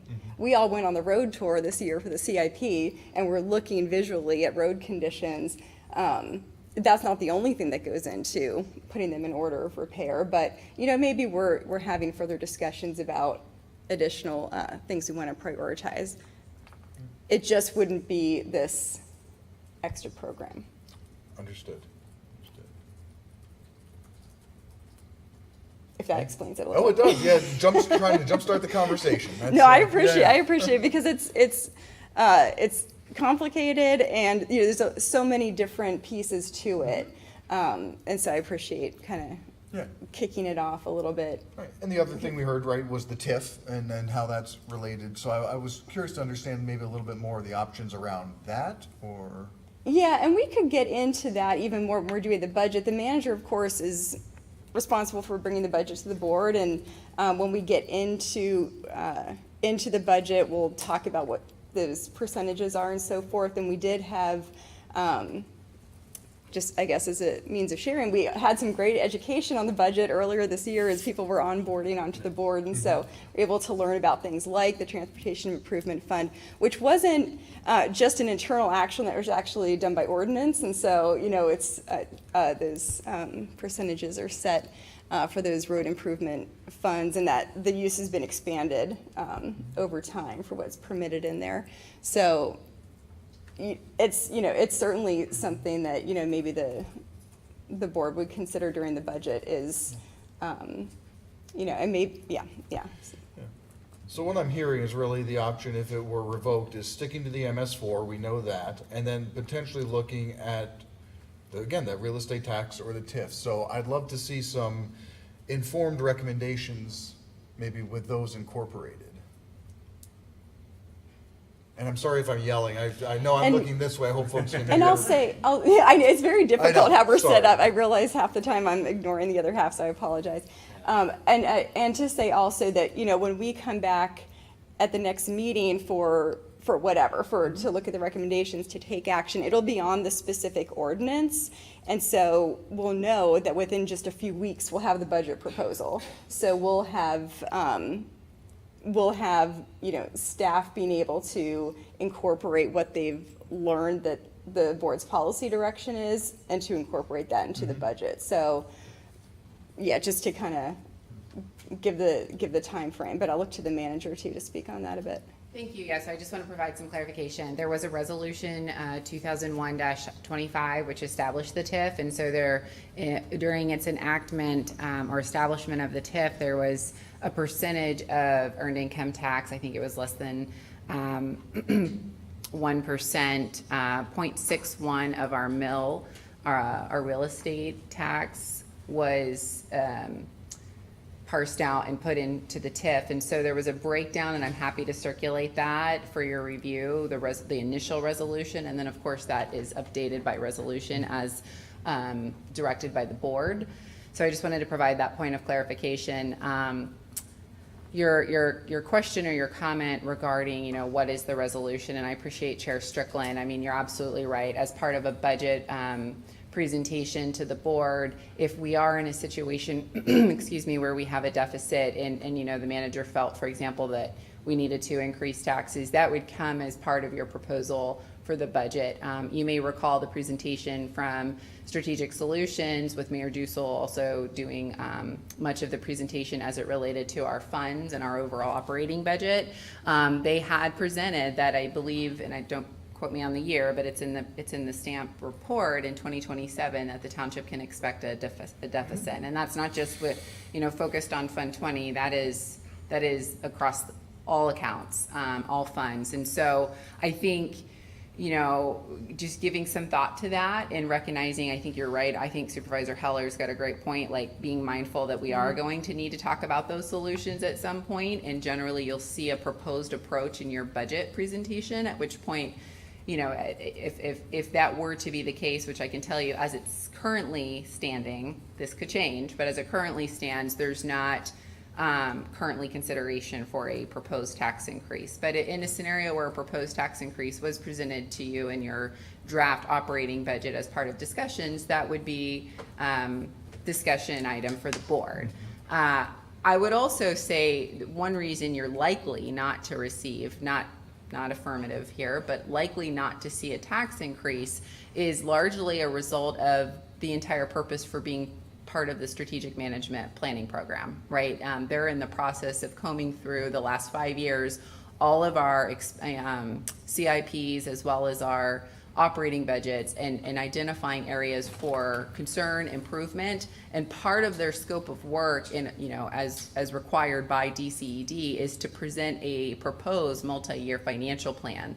And they've already presented to us that the township, if we continue at this, with these rate of expenses, with recognition as presented in that report, wages are largely a result of what we're seeing, an expenditure that has largely increased over the last 5 to 10 years, and there's no surprise given inflation and other various attributes as to why you would see these increases among wages. So kind of taking it away from Fund 20, even though that's your focus this evening for discussion, and just looking at the big picture and the soon report that we'll receive. And I'm really, based on the scope of work and expectation that DCED has, as well as Ferguson Township has of that final report, we will see what their proposed multi-year financial plan looks like for a sustainable model financial plan. And with that will likely be what revenue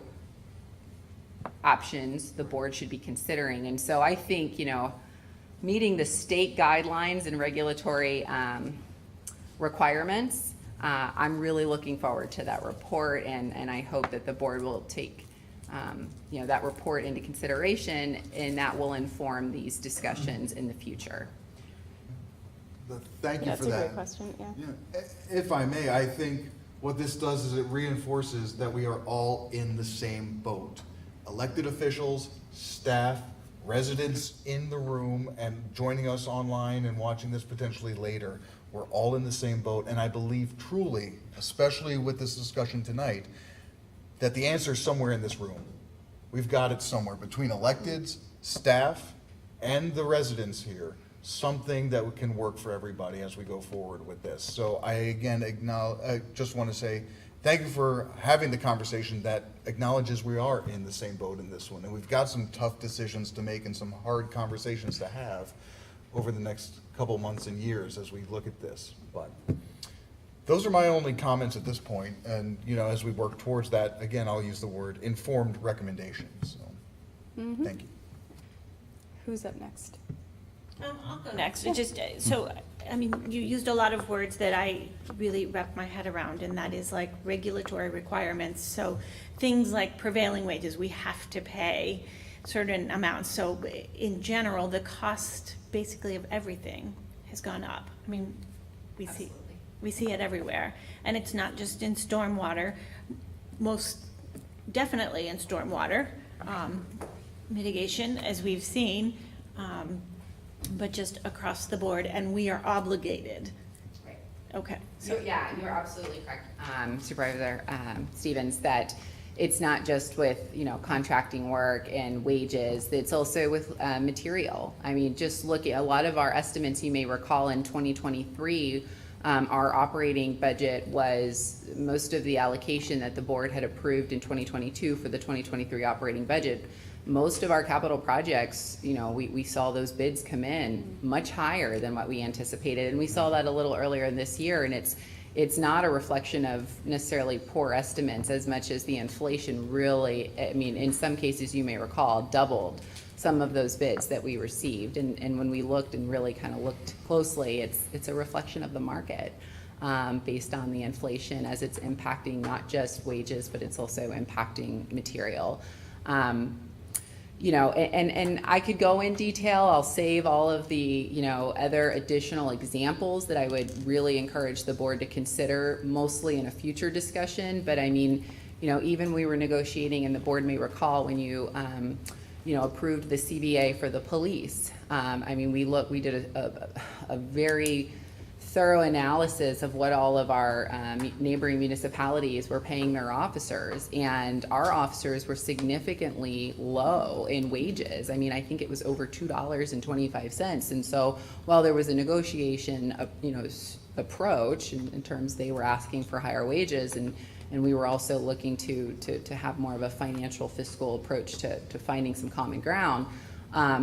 I have to admit, as your manager, I also wanted to see our officers, having some competitive wages, because when Patton Township Police Department is paying over $2.50 more than our officers, and State College Borough Police Department is paying not quite as much more hourly wages than our department, what does that say? That says that if you're looking for a police department, if you're looking to be an officer in the center region, you're going to try to go to those two other departments, right? So this is just one example that says, we've been in a position over the last 2 to 4 years where we've had to increase our wages because if not, we were not going to have, and I wouldn't call this a Cadillac, I would say just competitive wages that allow for us to retain staff that are paid wages that give us the level of performance that you all have, held a good high standard to. So that's just one example that I know it takes it a little bit away from Fund 20, stormwater, which is what we're discussing this evening,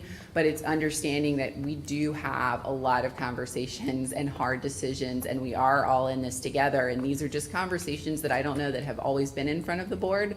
To having this realization for public to be able to understand that these decisions, while we're focusing on the stormwater fee, there's far more depth to the story as to why we're at where we're at. And I'm really thankful that we have staff and, they're working, like you said, we're in this together. And so they're working to help provide these solutions. I think for this evening's discussion, taking it back to the stormwater utility fee, I'm really appreciative that you're all having this deliberate discussion, and I can share with you really, there will be an ask that you consider a decision on October 1st to either rescind, amend, or retain the stormwater fee. And it'll be that simplistic for this particular item. I think I've shared, Supervisor Patterson had asked the question at one point about the staff. I don't remember how you asked it, but it's something to the effect of, how much time is staff putting forth in facilitating stormwater fee exemptions, credits, and I said, let's park that. And I'll just share with you, there's no denying that there was a lot more work, and I think we saw that in Mr. Progar's presentation, the first year to get the stormwater fee up and running. Like, absolutely, there was a lot of work. And the amount of time invested has dropped maybe by 50%, but there's still 50% increase of workload to administer the stormwater fee that wasn't present among all of the staff members in 2021 and prior.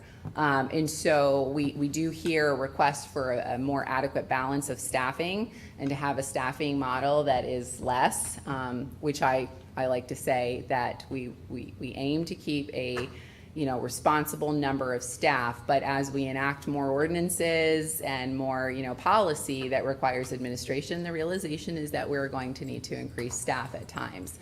Otherwise, what happens, and I think to some extent we've seen this, is it stretches out staff and their bandwidth. So we do have a stormwater engineer, and I'll go ahead and provide this clarification. I don't think it's been brought up yet. Some say, well, you've hired a new stormwater engineer position, and I would say no. We've always had, for quite some time, a stormwater engineer part-time position, and it was planned to convert from part-time to full-time in 2022. And so that position has existed. We also have our township engineer who provides supervisor, he supervises all of the other technicians that are the engineers. So we have an engineer technician who does a lot of surveying, work with CAD, and does a lot of the in the field. Sometimes we'll take counts and, do some inspections. We have our assistant township engineer that provides a lot of support for all the capital projects. And as you know, we have a lot of infrastructure, so we have a lot of capital projects. And regardless if this stormwater utility fee is rescinded, amended, or retained, we are going to have to continue our compliance with MS4, and we're going to have to adequately maintain the infrastructure. We have a little over 55 square miles of road. We also have 44 miles, and I'm sure the stormwater engineer would correct me. It might be a little bit more, but we have about 44 miles of stormwater pipe. And so we are going to need to keep our stormwater engineer. And so all of our engineers, they serve a purpose, and they provide a lot of support for the work that gets done. And so we can certainly scale down the capital projects that we are putting in our capital improvement plan and in our operating budget. We can do that regardless of what we're doing with the stormwater utility fee, and recognize that we can focus solely on MS4. We are going to always need to be either reactive or consider a proactive approach, or some balance of a hybrid in between. Not administering a stormwater utility fee reduces the increase of workload by, and I'm just using, 50%, that 50% increase of what, a little bit of work goes, onto the finance director to administer the exemptions, a little bit of extra work goes on the public works director, a little bit of work goes on the manager. We had an appeal. I spent countless, I shouldn't say countless, I think we estimated 10, between myself, I had about 10 to 15 hours on that appeal, and the assistant manager had a few hours, and our solicitor had a few hours, and so that was one appeal. So I certainly would acknowledge and ask the board to also consider that, sure, while there was a heavy investment of additional time and resources in year one, we no longer have that same level of investment of resources. It's dropped because now there's a little bit more of a routine and a flow. But I would also acknowledge that none of that work existed among the same number of employees in 2021. So while the significant investment of resources in 2022 to implement for the first time the stormwater utility fee has dropped, let's say by 50%, it's still 50% increase of workload. So I can elaborate, but that's a general statement to put in perspective that there's still work here, and we still are hearing from the community. We don't have as many complaints. I think in year one, we had between 30 and 40, we were tracking complaints on the stormwater fee, which really just required a lot more education to help folks understand the unfunded mandates, the Chesapeake Bay, and just kind of putting everything into perspective, and most received that and were fine. But there were some that further advanced their complaints. So I'll pause there and just say I'm happy to answer any questions. I guess I wanted to go back then to, you talk about being reactionary, and how disruptive is it to your general workflow as a staff to have to stop and react to something, a stormwater issue? A stormwater issue, okay. Where your workload changes,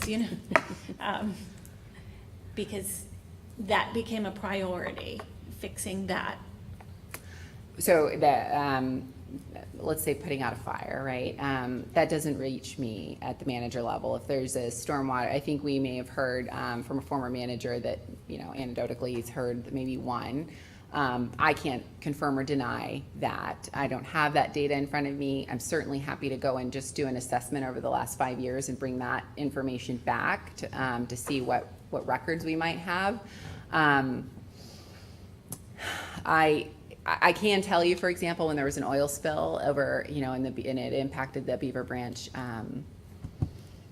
it's not necessarily it's not a stormwater utility fee matter, but it certainly is one of those. There was a lot of compliance and a lot of, follow-up information that our stormwater engineer had to respond to and work closely with DEP to ensure that the mitigation was, handled appropriately. And then we did things. So to answer your question, I'd have to go and I'd feel more comfortable giving you an answer that was more informed with data that we might have retained.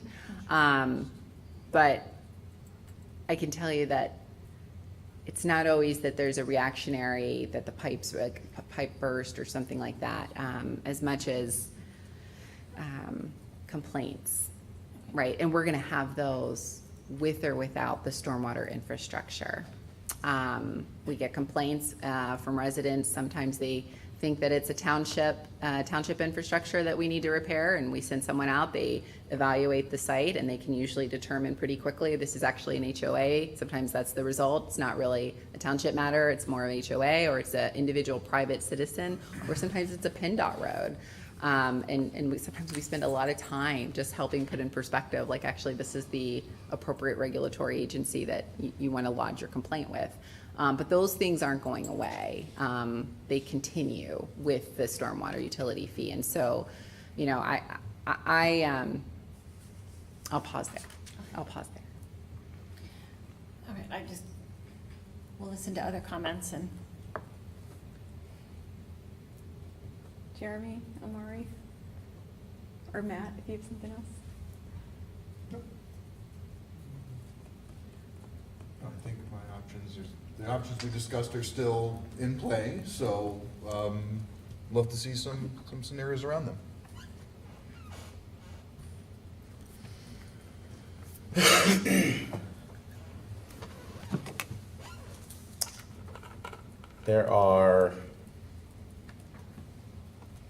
I did a quick review of, or re-review of the comments.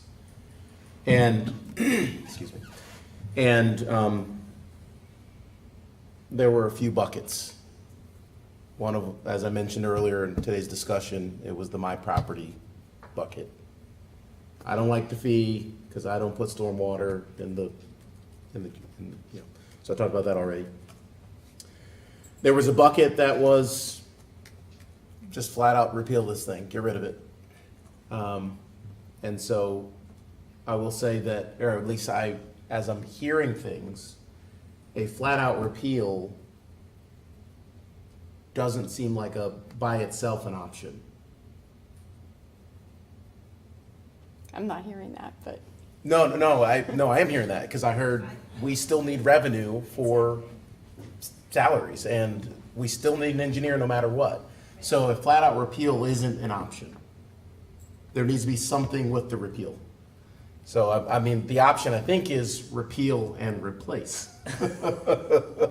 for lack of a better term. No, yeah, you're correct. I think as far as, our vote, we wouldn't be voting on that. That's how I want to clarify that. Yeah. Voting on what? At our next meeting, we wouldn't be voting on, say, an alternative. We'll be voting on what to do with this particular ordinance. I think that is not an option to just vote on only have it or not. That's not an option. So I think if there's some additional work to do associated with it, we need to do that work and then vote on that work. I think it's pointless to vote only on keep it or not. It just isn't an option. So I will just say, if we keep it as is and we pare down only to MS4 required projects, we're gonna have a surplus. Okay. And so what I would also suggest is that if you rescind, amend, or retain, then it positions staff as we're preparing the budget to determine if we need a tax increase or not. I can tell you in this particular year, we have reserves.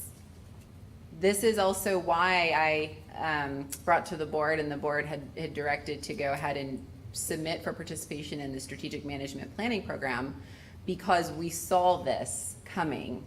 When I got appointed in 2022, I think in the CIP presentation, I presented to the budget early on to the board. We're going to have to do something, and it wasn't about stormwater utility fee. It was just looking at the model of our just forecasting, like a basic forecasting approach is what I did, and you could see that we could not maintain the level of expenditures at the same rate that we had over the last 6 years we had been dipping into reserves for the last 5 years. And so if we maintain that level of expenditures, we were going to, you could do the math. And so we then submitted to participate in the DCT stamp program. We got awarded the partial 50% grant match, and it aligned more perfectly. Like, I couldn't have planned for it to align in this way, because we're gonna get our final presentation here in the next board meeting, or the meeting thereafter.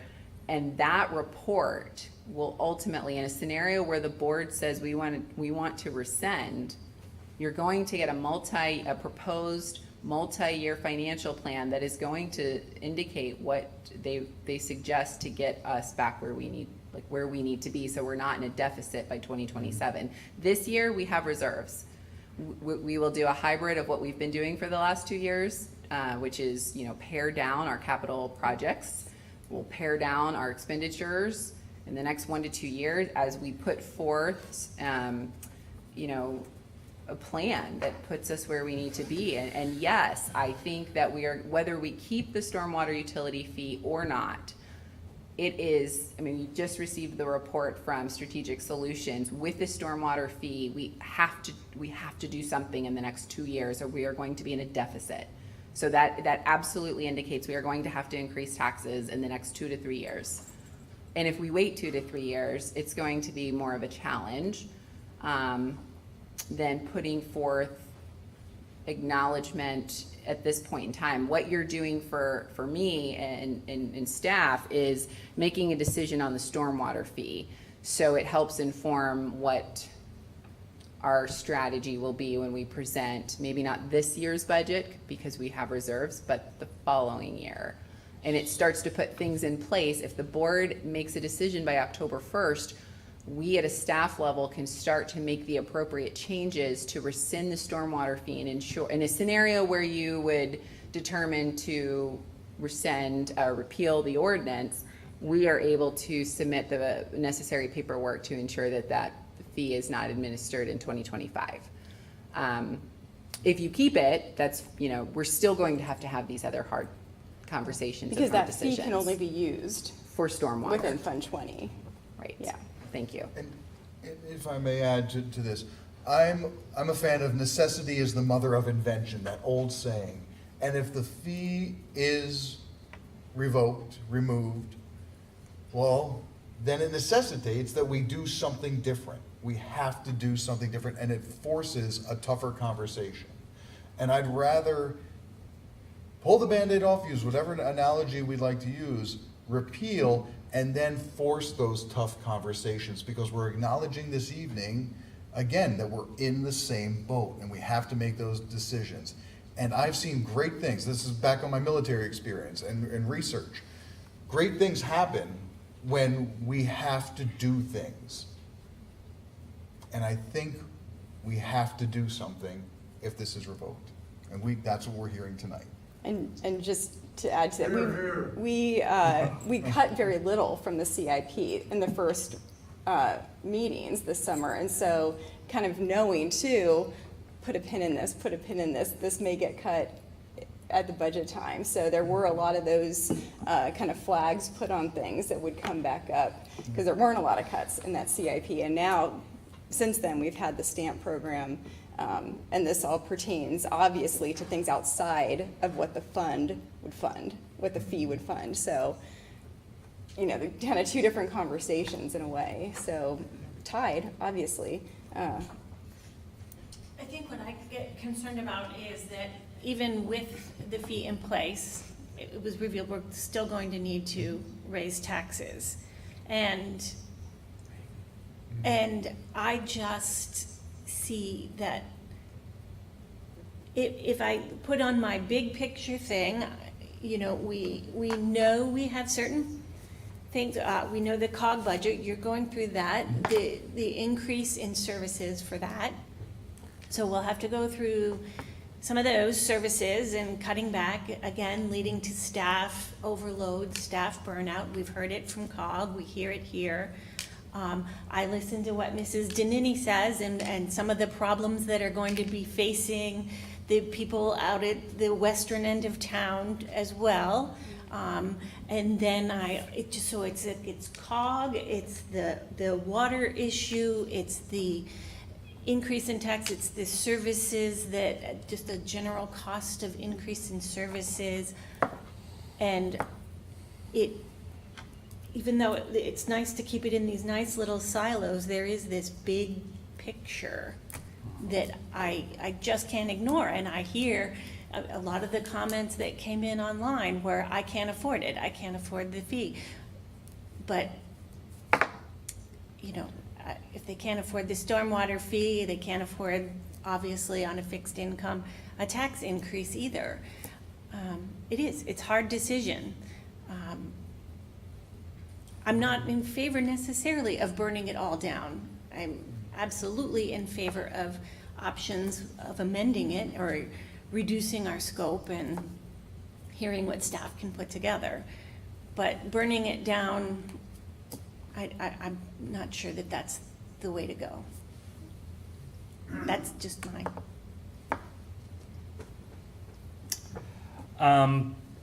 So where I'm at on this,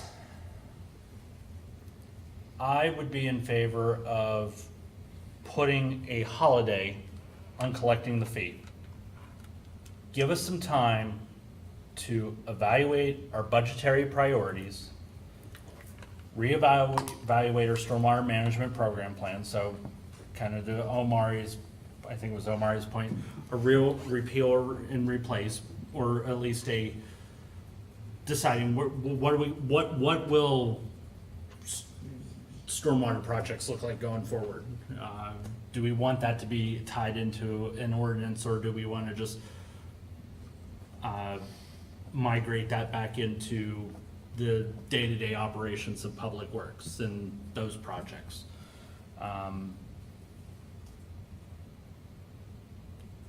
There is, I do share in Patty's concerns. I think about like the equity of how a tax increase may affect certain demographics of the township. But as I can see here with the current stormwater fee, it does put a burden on the opportunities of our businesses, especially our smaller businesses, which have been, as many people would say, the backbone of America. We want to be a municipality that welcomes and fosters businesses. So it's just, how do you get the right balance with what resources we have at this time to levy taxes or collect fees?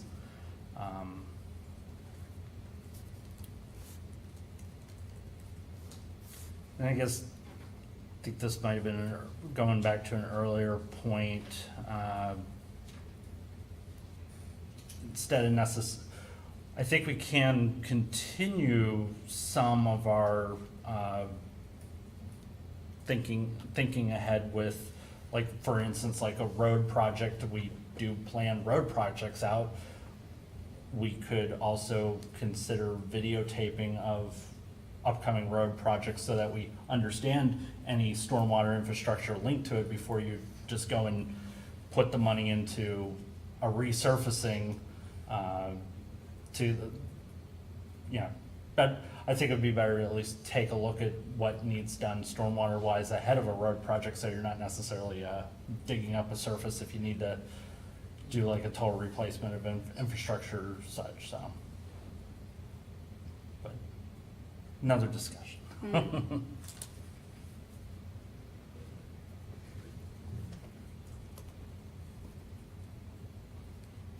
You can go back around. I was gonna say, I'll do did my I comments for the stump end, because I crowd? want everyone to have a time. I will just say, what I'm not hearing is that it's an either or. I'm hearing that it's the fee and a potential tax increase in a few years, or just the potential tax increase within a few years. So I'm not hearing that it's deciding one or the other, because the fee can only be used within Fund 20. So for the stormwater projects and the MS4. And if we're reducing it to just MS4, that was the issue. That was why there were more projects added, because the fee was gonna generate more money. And then if you lower the fee, you've got all this administrative burden and cost to collect a relatively small amount. So it's, I guess you can tell which way I'm leaning. So I'm leaning, you know, I understand that there's going to be discussions about how we replace revenue for the MS4, obviously. And as I said, you know, we will have to really go back, regardless of this discussion, to what capital projects we were okaying in next year's budget, given all these new, you know, given the information we have, so.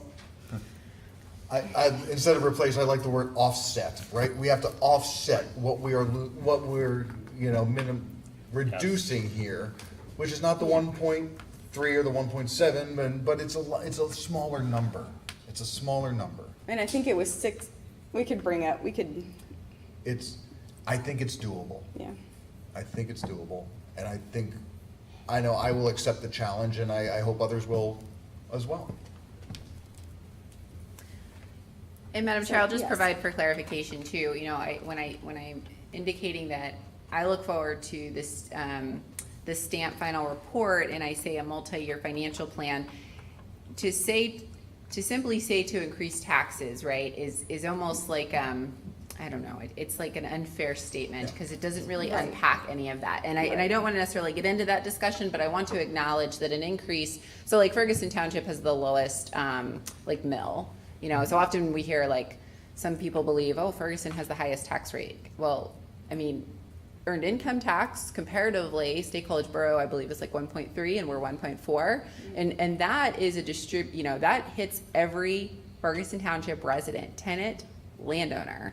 And so some might say that's a more equitable approach to a tax increase, because every individual is hit. However, it is our higher tax rate. I would also say, though, a low millage is likely to be more favorable among landowners. A lower millage is more of a geographical space, like it's being assessed based off of land owned. And so increasing, but that is the low, like comparatively, you look at the State College Borough, I think they're at maybe 19, they're much higher. And so I just bring into perspective with those two examples, to say simply a tax increase, I really look forward to the what's recommended. Whether the board decides to take that head on or take a version of what's recommended, their report will have a detailed data breakdown that helps provide an informed recommendation. And I'm ultimately looking to see, like, what is their recommended strategy? What tax increase are they proposing? And obviously I would imagine an incremental tax increase over a period of time, regardless if it's the earned income or if it's the mill or real estate transfer, you know, whatever it is. So I just asked the board to give a lot of consideration to that. We will be receiving that report in the very near future, and let's hold that conversation after we, as the board has considered, what do you want to do with the ordinance, the stormwater utility fee? And that informs the next discussion when we have it. Yeah, that's so true. And I think, you know, some things I'm hearing that'll be helpful to have for that next hearing to share on the screen are the projects planned, the MS4 projects that are currently already in design, and will be funded by what's in the balance in the account. So I think, you know, kind of seeing some of those numbers, what we've got in the CIP, for both Fund 20 and then probably the road maintenance projects. I think that will all be good to see. Thank you. There was a really good comment that asked quantitatively, how are we doing? Meaning, have we done samples between when this started and today to know, are we there yet? Like, have we reduced whatever going, you know, downstream to the Chesapeake Bay? Do we have any quantitative data showing kind of that actual reduction? And the reduction to the Chesapeake Bay? yes.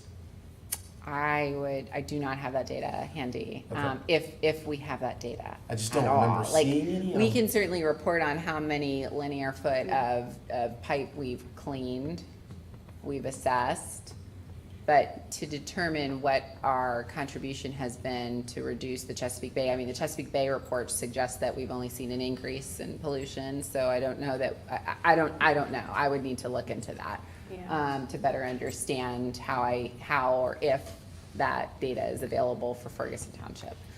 And the miles done, that's, that would be a good thing to see too. Right. And I think we'd had an update on that not that long ago. I think that is easily, prepared. and presented. We've received an update on that not long ago. And I did want to point out that the cost of service summary, the program plan was included in the agenda. So I think that was a really helpful document to include to understand the original adoption of this and where those numbers were at. Although with inflation and difficulty in getting, material, we have not been able to meet that level of service or program plan. I don't think we've come 50% close, so. It kind of highlights how conditions have changed and Right, conditions have changed. outside of our control, so.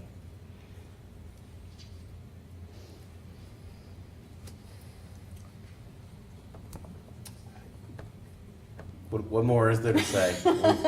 We need revenue for the existing services that the folks in our township receive. We have already discussed, probably ad nauseum, that I think there was some consensus around, well, we don't have to do everything. There are prior boards that wanted to do more, and we don't have to do that. So now there's a pathway to kind of bringing down kind of the necessity of things that we do. I still would like to understand quantitatively, are we there yet? Like, what did we plan to do and where are we? Like, just simply miles cleaned, like, what does that get? There's nothing that says. So as far as the Chesapeake Bay, you mean? Just so that staff knows what to report. There was like, the comment said something about, like, well, what sampling have we done? Do we have some sort of, like, we've taken a water sample every 6 months and evaluated if there's XYZ in it? Is that even a metric, right, as part of whatever? We could report on how much of the pipe we've assessed and how much of pipe we've cleaned and replaced. And we can benchmark that against what we anticipated in terms of level of service. And then probably general Chesapeake Bay reports, I would say. Impact of MS4 permits on Chesapeake Bay, I would think. I think the Susquehanna River Basin or something is more accurate, as all this sediment and stuff So that washes in, that might be more readily available. Mm-hmm. We can certainly look in to see what quantitative data we can provide. If I made the quantitative data, and I'm going to use probably the worst analogy I could ever come up with. If we're being measured on, how much air we're moving because we're required to do jumping jacks, well, they're counting the jumping jacks. They're not, even though they say, well, it improves the movement of air, if we're only being measured on jumping jacks, then we're only being measured on jumping jacks. And if the permits say, okay, you did this thing, and that is the measure, then that's the measure.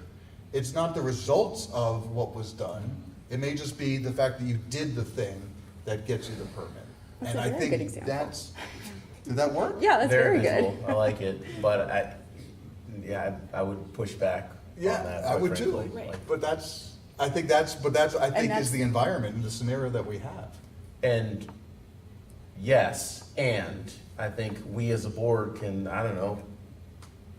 write a letter or something Yes. Yeah. that says, it's kind of ridiculous you're asking me to do jumping jacks to, reduce smog, right? Like, because it moves the air. No, let's talk about like measuring the smog as we do the jumping jacks. Like, get it, right? So, Completely agree. Well, I would like some clarification. Are you asking for a report, a metrics report on MS4, like what we're supposed to do for our PRP pollutant reduction plan? Or are you asking for the, you know, what have we been able to quantitatively show that we've reduced what we're, like the whole idea of the stormwater utility fee is that we're taking a proactive approach to cleaning and identifying what needs replaced to minimize the, sediment, all of that. Same concept and aligned with the purpose of a PRP, but not necessarily, we have established, when I say we, the township, when enacting the stormwater utility fee, also then approved this level of service. And this was all of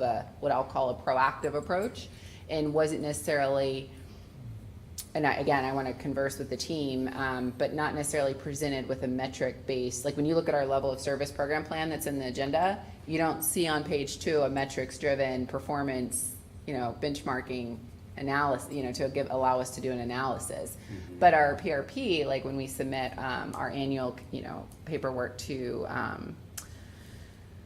for what our reduction of sediment to the Chesapeake Bay, that is measured, and there's some data that we could it's not currently measured because we're still in the design. We haven't constructed yet, even, we haven't had any actual output on that. But that we might be able to present data on in the future. But if I heard you correctly, you're looking for what has our stormwater utility fee been able to quantitatively show we've achieved X.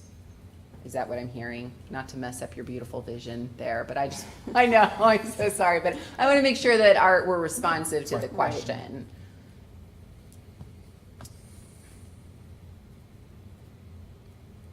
what I'll do is I'll go look through the comments again. I'll find the one and I'll send it to you. Okay, let's see what we can put together. So that you can see what the question was related to. Has anybody tested the water or something to that effect? Do we see that through That all might be the helpful. work that we're We doing? can follow up. Yeah.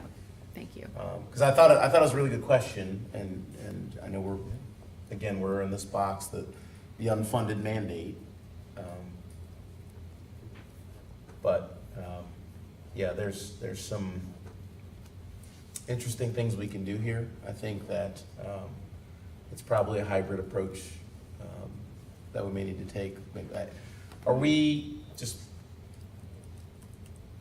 We'll see some options next week. Are we to send more options, talk about more options today? How do we close out today? We can keep talking about options and our opinions about next steps, our preferences and what we'd like to see as far as options presented, and and make sure that the manager has enough information to put in some recommendations, and and anything else the manager wants to share as far as what she's hearing from around the table. So, but Okay. we can. So Yeah, I'll keep talking then. So what I hear is, we, as a board, we've got the purse and we've got policy. And so the purse side of it is kind of reducing that budget line item for MS4, prioritizing MS4, and maybe a couple of projects, necessary projects on top of that. Maybe. That's the purse side. Policy side would then be, I guess ties in the purse, would be option 1, a fee holiday with, what would offset that, Mr. Thompson? What would offset that holiday? Would we do some sort of 1 year? Yeah, we can't take a holiday. Revenue would not support that. So do you have a recommendation for offsetting of your holiday idea? I did not have a recommendation. Okay. Cool. Yeah. So option And let's look 1. to the manager if you want to speak to that. To the So proposed- just explain the holiday.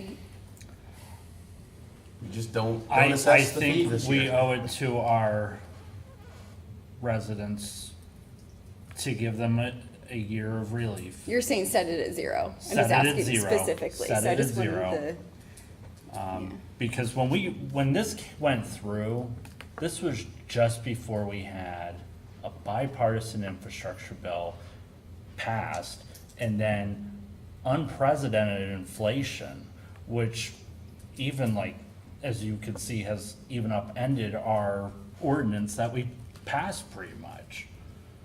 And I think the manager had spoken to if the fee was at zero and any need to offset that. What I heard was no. I think in year one, like in a scenario where you set it at zero or you repeal it, to present a 2025 operating budget, it would, again, I'm prefacing likely, right? We're in budget development, likely be presented without a tax increase. Well, I see the finance director going like this, but it will likely be presented without a tax increase, because I really want to lean into the stamp report and really look and see what their recommendation is going to be. And that is going to be my recommendation, likely. It's going to align with the party that has taken time to comb through everything over the last 5 years and looking ahead to help us get, in a position where we're in a sustainable, a multi-year financial plan that's a sustainable approach. So whether it's set at zero or it's repealed, I would say that is an interesting position, I think, for the township to be in, to still have what we would have on the books. And I'm being rather frank here with my initial thought, which would be we'd still have this policy, but it would be set to zero. And then we're also going to, identify what the best strategy is to ensuring that we're not in a deficit by 2027. So some might, I imagine we may hear some concerns. So if you don't repeal this ordinance and you just set it to zero, you could do a tax increase and then a couple of years come back and just reinstate your stormwater fee. And I really, being one that's gonna receive some calls, I imagine I'm gonna receive some calls because of the concern that now we're, which we can do. And there's nothing wrong with that. There are benefits to having a Fund 20. And again, another reason where it benefits the board taking action October 1, as we're preparing the budget, we all heard from the auditor, we need to treat Fund 20 like an enterprise fund. So we need to present this differently than we have in the past. Not a heavy lift, but it informs how we're setting up our budget and our accounts. Whereas if it's repealed, that is no longer an issue. And we can pare down our capital projects, so we are not necessarily utilizing, for example, we have enough infrastructure, we could do a lot of projects every year and still have, be in a position to say it's money came in and money went out, right? Money came in, we collected the fee, and it went out. But we could also acknowledge that some of those projects, while certainly being recommended by our professional public works staff, we want to acknowledge that that's important work that we should be doing, whether it's next year or in future years. Removing just the pipe assessment and the pipe cleaning and pipe replacement generally reduces it down by between $200,000 and $500,000, right? I'm just saying based on past requests for allocations for pipe assessment and cleaning and replacement. And so we can easily pare down to prioritize MS4 projects. And we could do that in the 2025 operating budget in a scenario where you set it to zero or you repeal it. And so we can get through 2025 with less of a financial impact or concern, while also giving us time to identify what that strategy looks like for likely the tax increase that we're going to need to have in future years, because I don't know about all of you, but I remember the visual in 2027, it showed that we were in a deficit. So we have to do something. For me, in preparation of budgets, 2025 operating budget and 2026 operating budget, knowing what we're doing with this stormwater fee impacts and informs the strategy for. Go ahead. And if I may, to that point, Mr. Thompson, your point, that's why I would not be a fan of putting pause for 1 year, because it doesn't truly force the tough conversation. But we can always return back to it. We can always return back to it. And I also do not want to give our citizens whiplash from, it's taken away, oh no, but it's coming back. And I'd rather we move away from it and into something that is sustainable through whatever means necessary in the upcoming years. Again, just my thoughts. But I would be for seeing a proposal, related to the So request. before we beat up on the option, what are the other options? Do you have other options repeal? Yes? Oh, I'm for repeal. You're repeal. Repeal. And then what? Well, that's what we get to decide. No. No, We we need do. the options. No, we don't. If we wait for every light to turn green, we will never leave the house. And I don't think we're ever going to have that tonight or in a week or 2 weeks, options that will answer all of our questions. And that's why I'm saying we have to start somewhere, and starting for me is repealing. Interesting. Right, it is my thought, and that's where I'm going to be. So you want to dip into the reserves? Over the course of the next year, there are options. That's a yes or no question, because it is binary, like, fee repealed, there's no revenue for the budget that would. Oh, sure, the next year, yes, we have to dip in. But we As don't we have have to. been. But we don't have to. As we have been doing. But we don't have to. What's that scenario? There's several. There's the fee holiday with revenue increase in other areas to be maybe to wait for or to get the full recommendation from stamp program. There's keep the fee, lower the fee. Oh, sure. There's lower the fee, increase revenue in other areas. I mean, we can keep going, but to your point, I am 100% not okay with dipping to reserves. So between you and I, we gotta I'm here, you're there, we gotta meet, right? Well, I don't Let's let the mayor speak think- to this. Yeah, I'm happy to maybe kind of recall a comment that we heard from the auditor in the presentation, and I don't recall if it was this year or last year, but that we have a lot in reserves, more than generally they see for a municipality. And actually, I think and I don't want to misquote, but I almost recall them indicating it's really characteristic of a municipality to have as much as we have in reserves. So I am actually interested in having discussions with the board at some point. Like we can, I don't want to misquote, and I don't want to put the finance director on the spot, but I think it's about 8 million in reserves, between 8 and 10 million. Yeah, there's 6 in the general, or so. The TIF has $4 to $5 million currently. We should spend, as recommended by our auditor, to not have such high cash on hand and reserves. And I know there was a lot of talk in the last 12 months or so, like we're in the deficit. That is so far from being untrue. And we've heard it from our auditor in presentations.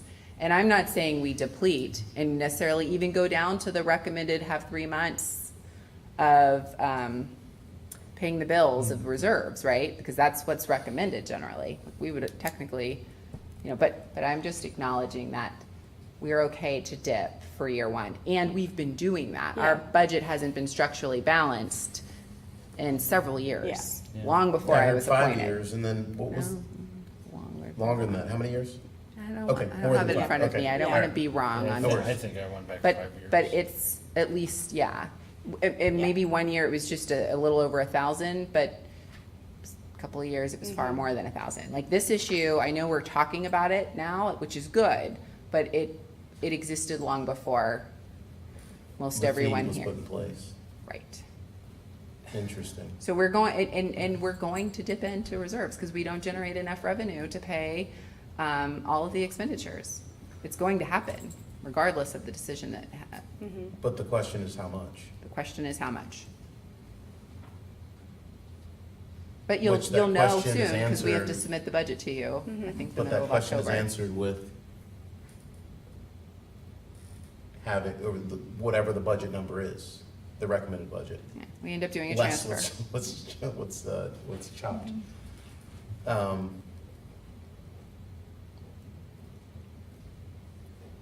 I want to make sure I'm getting over to Okay. this side of the table too. How you doing, Patty? Yeah, I think that I'm still in favor of not repealing it. Again, we talked about creative solutions and all that. I think we can come up with a creative solution while still maintaining our proactive, preventative,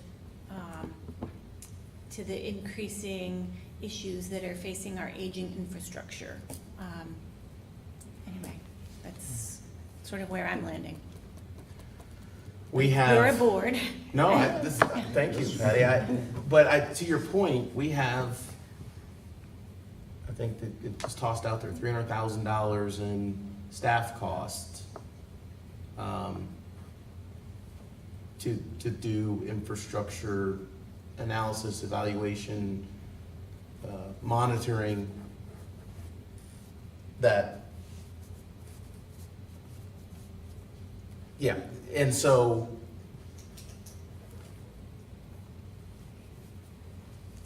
the question is, I'm back to where we have some reserves that we could use for a year or two for this, because we can. But at some point, that's unsustainable. And that's my concern, is that it doesn't force the conversation. And there were, we have had, leading up to this, a number of very large projects that, have been different, and we've done probably a master plan and a park every year for the past few years. And so, some of these things were prioritized that hadn't been done in a long time. And so I think I really saw us as kind of stepping up capital expenditures and these very large projects, and then kind of stepping it down is how I saw what came out of last year's CIP and this year's CIP discussions. So I would anticipate we'll be heeding the advice of our STAMP program consultant and scaling back on capital projects. And then that's, that's us. When the budget comes to us, what are we cutting out? We're going to be doing that here for the COG budget, when we get to that this evening. And, and then this portion of it is, a policy choice. How do you envision or what's your opinion of the best, most efficient, equitable way of paying for, we can just take MS4. To me, having that as part of our general budget makes the most sense. I think we'll still have the plan in place, the fee ordinance program. We will still have that constructed. If we were to ever pick it back up, I would say if another area municipality started discussing it, particularly if another rural municipality started discussing it, these are, make a lot of sense to me in an urbanized area. So if another rural area started to look at something like this, we would have the mechanism constructed already to pull it back in. I don't agree that that's the right way to approach paying for something like this, pulling one thing out and paying for it over here. You could pull another thing out and pay for it a different way. So to me, this is, should be part of our general budgeting. So. Last question I have is about just the word fee. In some of the comments, it's not a fee, it's a tax. And I think the way the fee was enacted, and what I heard from some of the comments over the last couple of meetings, the fee was perhaps inequitable. Well, if you're over here, you're $75 for residents, and you're over here, it's $100 for residents.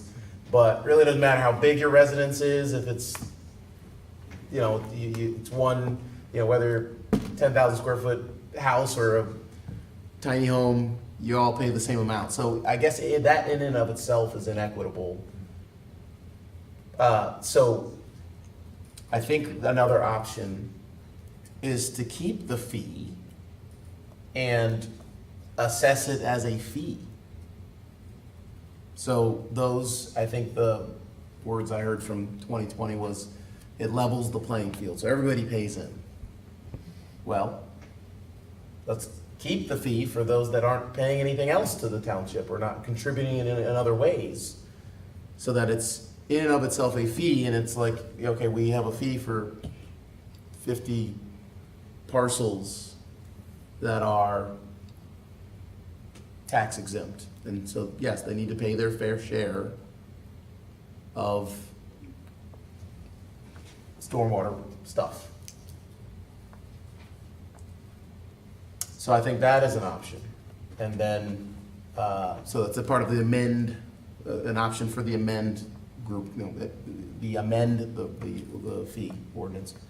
But doing things that make it seem more, that are more fee-ish.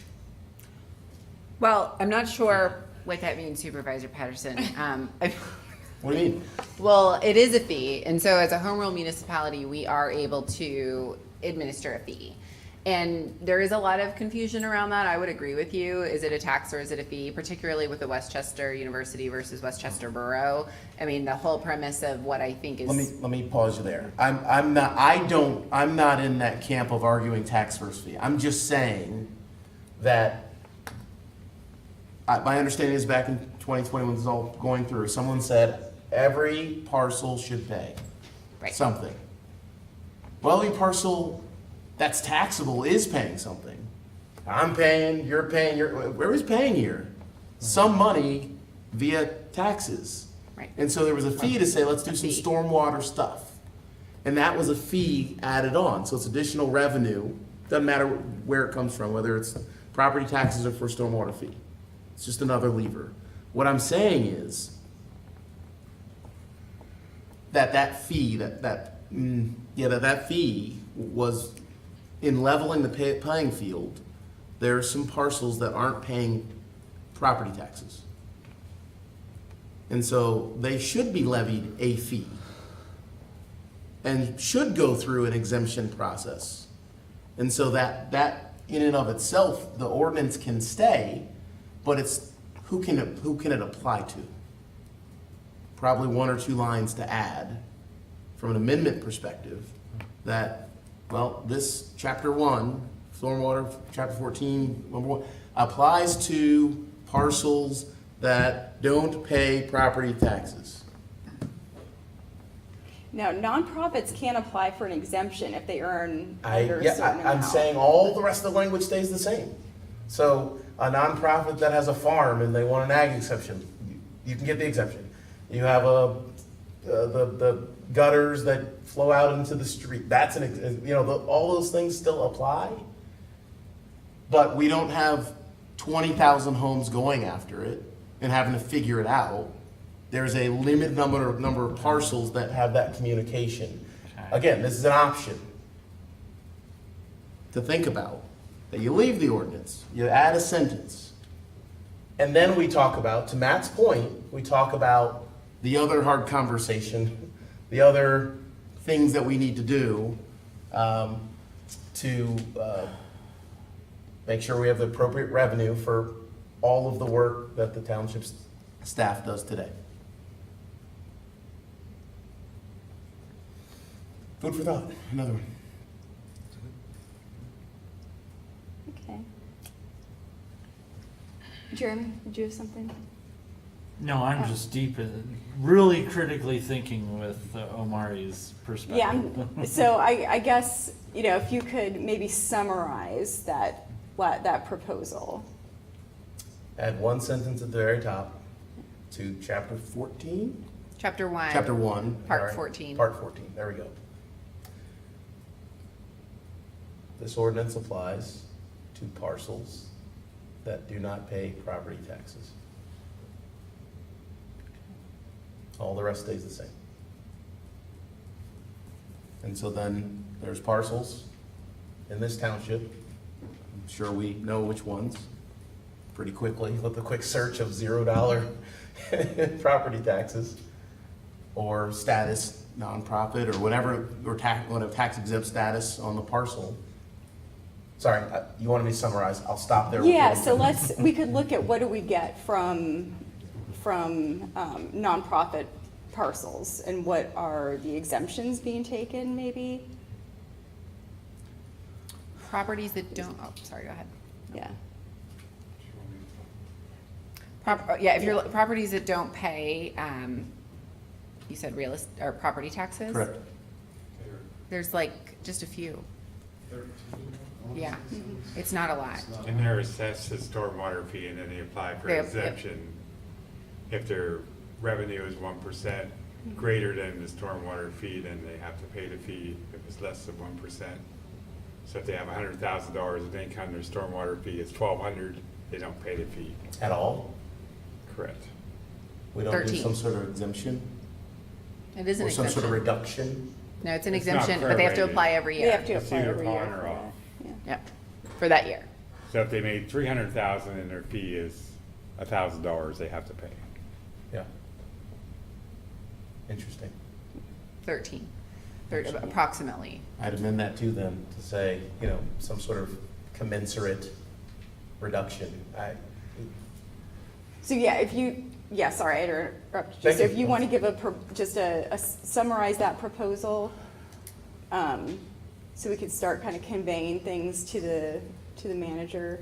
I mean, I think, yeah, it would be just the proposed idea for consideration would be add the application of the ordinance to all properties that don't pay property taxes.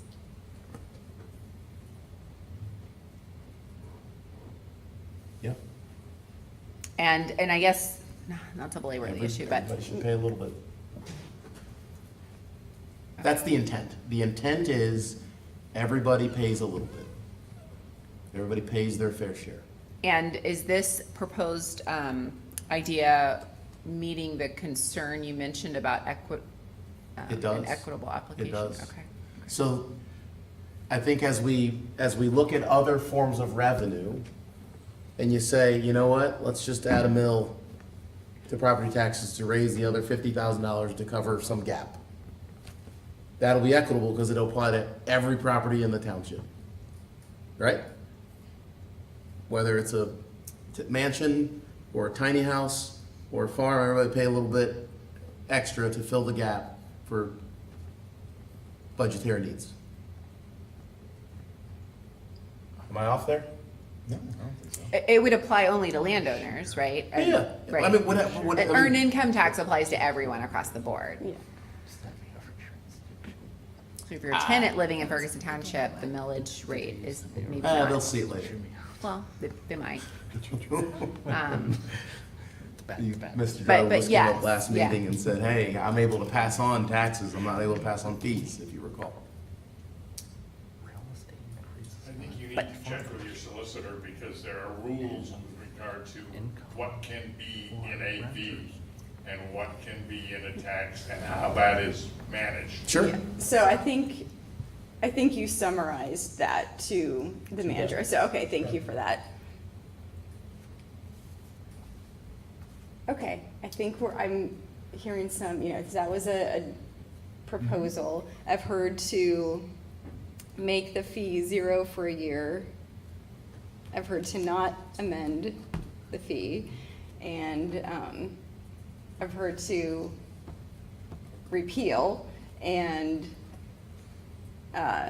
offset in the future Offset. through, as we learn, everything that comes in through stamp and everything else. yeah, we will have the budget within weeks in front of us Right. to do this. And, one issue too is, I agree with the concern about setting it at 0 and then kind of leaving residents or property owners in an uncertain state. So is it gonna come back in a year? Do I have to keep filing for my credits? Do I have to redo my nonprofit exemption for a year? So there's still a lot of as I would foresee it, a lot of management still involved, because you still have the mechanism in place. So I have concerns about that. But and in general, it's a policy question, is how do you want to administer this? As I've said, I think this should be administered through and included in the regular general budgeting. So yeah. No, I just wanted to say to everybody, thank you. I love spirited, open discussion. And this, to me, is just what this is about. And we're doing all of this, let's take note, without a consultant. We're actually sitting here having a thoughtful discussion with passions and everything. This is what it's about. So I just want to sincerely say thank you. Absolutely. Yes. I mean, I agree. This is a lot of, Patty and I have been through this exact discussion before. And I guess what I just always come back to is the funding. I mean, we know, yeah, sure, we can dip into the revenues that seem to be excessive at this point or whatever for a year, but we know something else is coming.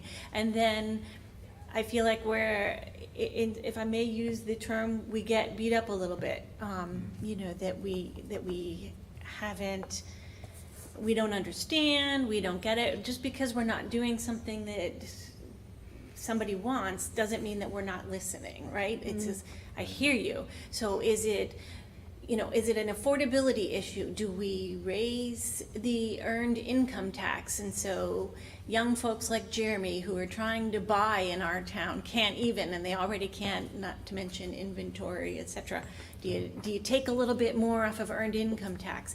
Do you take more off of real estate transfer? Do you take more off of property? And then do me with my little 1/3 acre, am I gonna feel that as much as somebody out at the West End? So who are we going to pinch, and who in a few years from now, when we know we have to have these hard discussions, who's going to be writing to us saying, we didn't listen, you don't know what you're doing? And it's hard because we are paying these taxes, all of them. So.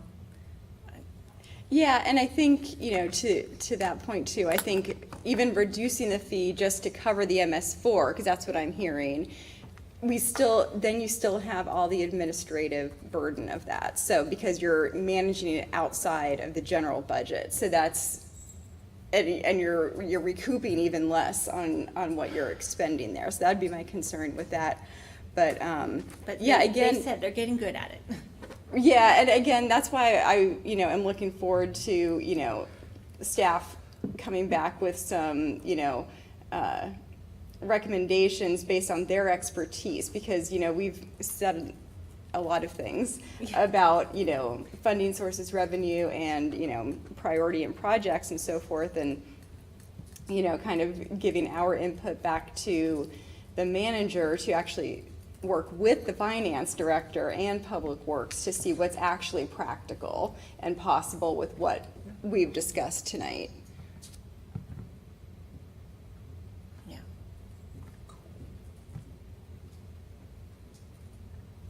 I want to go back to the manager and see if you have some good content to move forward, to have discussions with your staff to kind of evaluate. You've heard, our discussion here tonight, presentations, all the public input, and so just to kind of take it back to the finance director, to public works, and with your management team to see what is actually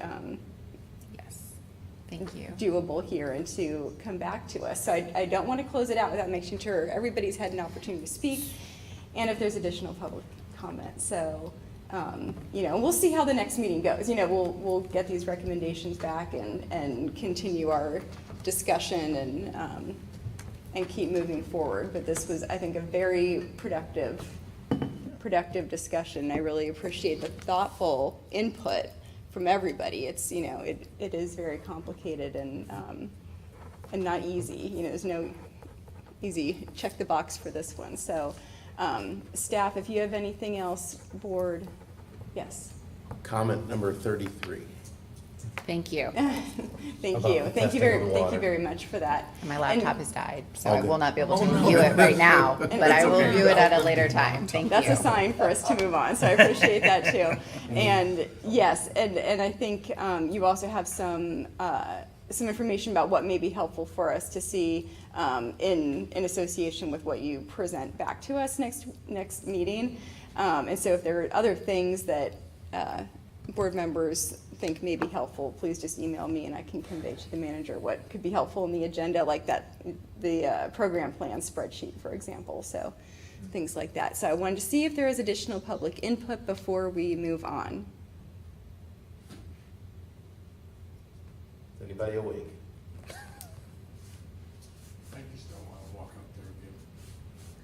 And there will be, obviously we'll take additional public input at the next meeting too, and you can feel free to email, or submit additional comments if you want to kind of absorb what was discussed tonight and come back and comment. We'll see those. So I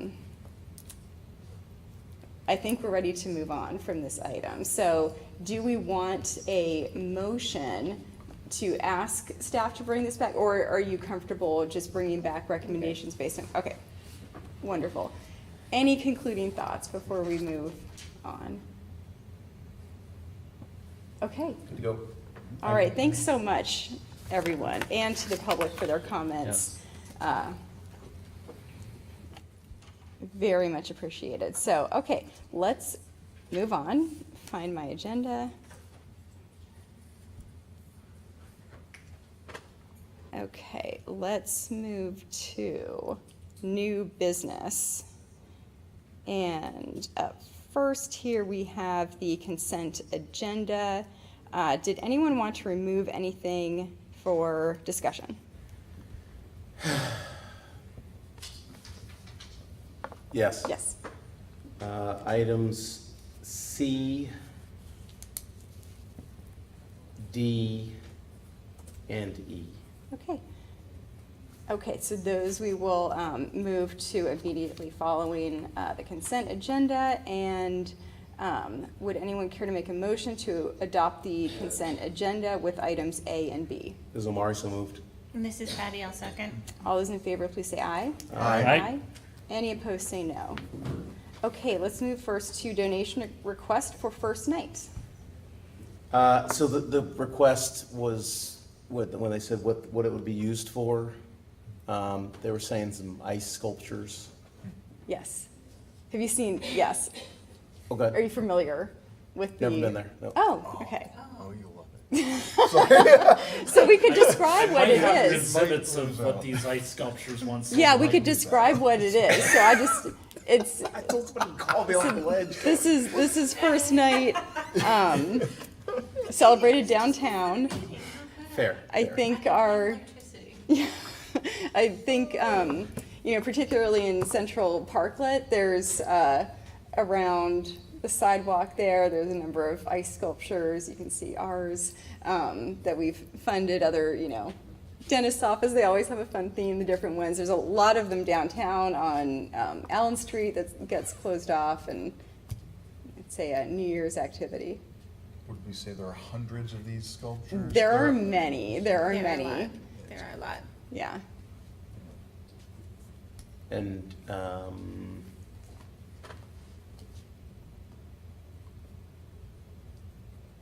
how are we doing on our budget, our donation budget?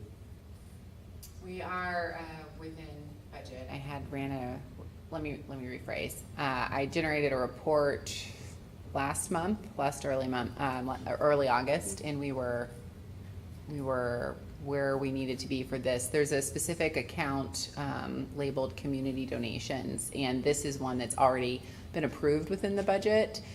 So there are funds specific for this request. Yeah, the board many years ago had actually requested that this be included in a Perpetual line item. Yes, thank you. And we've been providing a contribution since 2011. Copy that. All right. Want to go to D? That was a sculpture last year. Oh, yeah, I guess we could. Did you? Not a picture. Yeah, so there, it is a great event. So I guess we should motion and adopt these separately. I'm okay if we go through them and then, well, sorry, go ahead. Just in case one, Yes, sir. I move to accept item C on the agenda. This is Patty, I'll second. all right, all those in favor, please say aye. Aye. Any opposed, say no. Okay, item D, and this is sponsorship request, Spring Creek Watershed Commission for CNET coverage. Yeah, I guess I just wanted to understand, like, how vital is this these particular meetings? We have a lot of township committee planning commission is published, there's some other committees that aren't. Is Spring Creek more important than those others, or, from a budgetary perspective, that's kind of where I'm going there. Yeah. So I want to acknowledge that we have Kevin Abbey here with us virtually. We also have Cindy Hahn here with us in person. And so I'm sure they also can more narrowly respond to any specific detailed question you may have. But in short, I would say that those meetings are important. The township provides a contribution for the work that they do. And I would say under this current leadership, there's been a lot of movement made and discussion as to how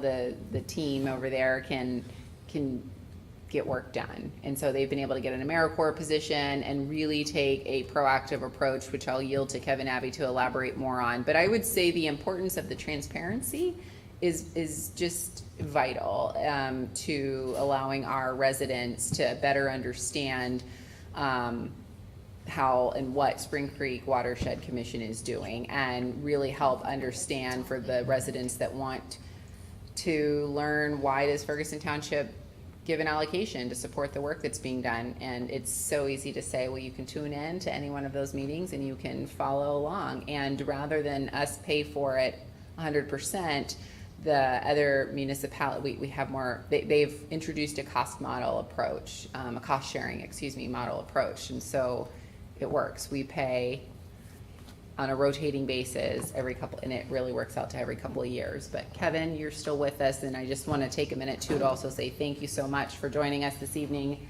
and also many thanks to Cindy as well. Kevin, if you want to speak to that. Can you hear me all right? Yes, we sir. can, thank you. Great.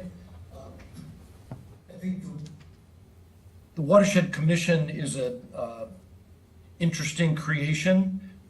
It began really as a creation of Center County government back in the mid-90s and existed as a overall community response to interest and affection for Spring Creek in the watershed. And then in 2007, a dozen municipalities within the watershed went together to create the commission as an intergovernmental cooperation agreement.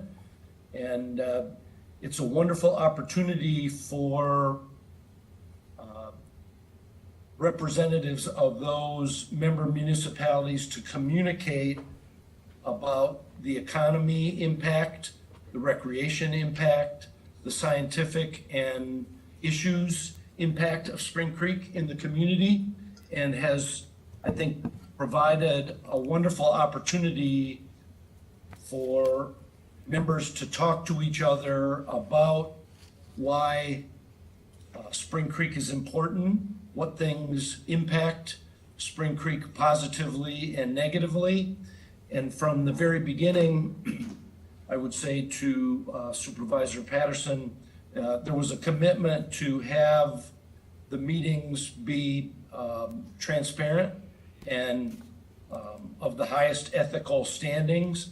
And so, to my knowledge, Cindy may know more historically, but I believe they've always been presented on CNET, and that's been a real positive thing.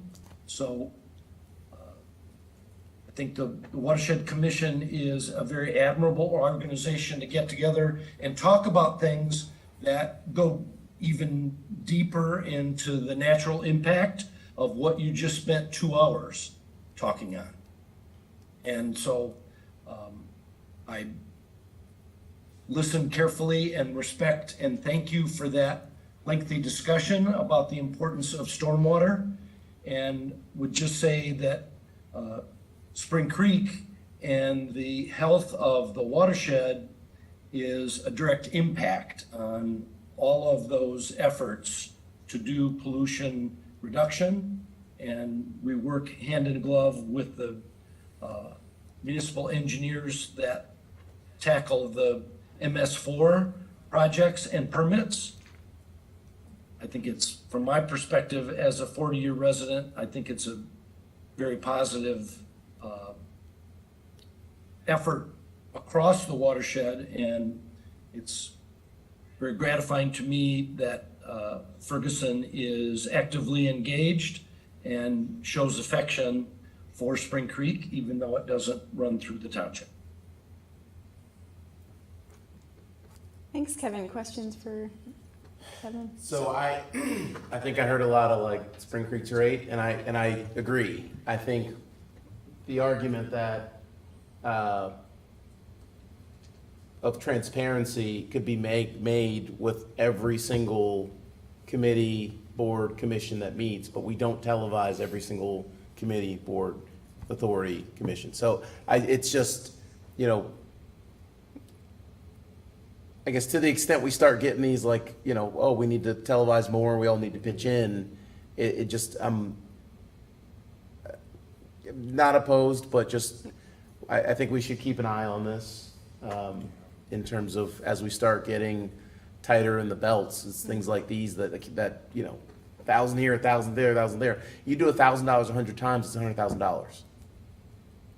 So that's I'm good. Thank you. Yeah, and thanks, Kevin.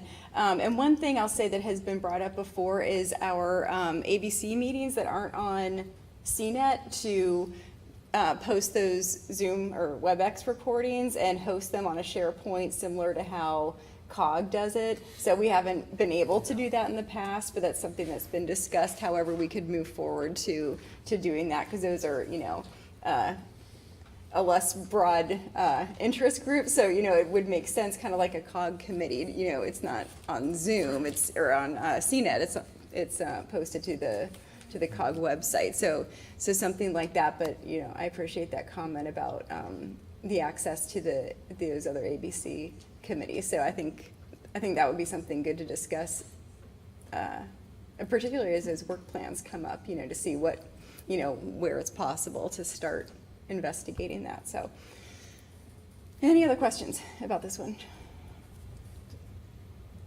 Yes.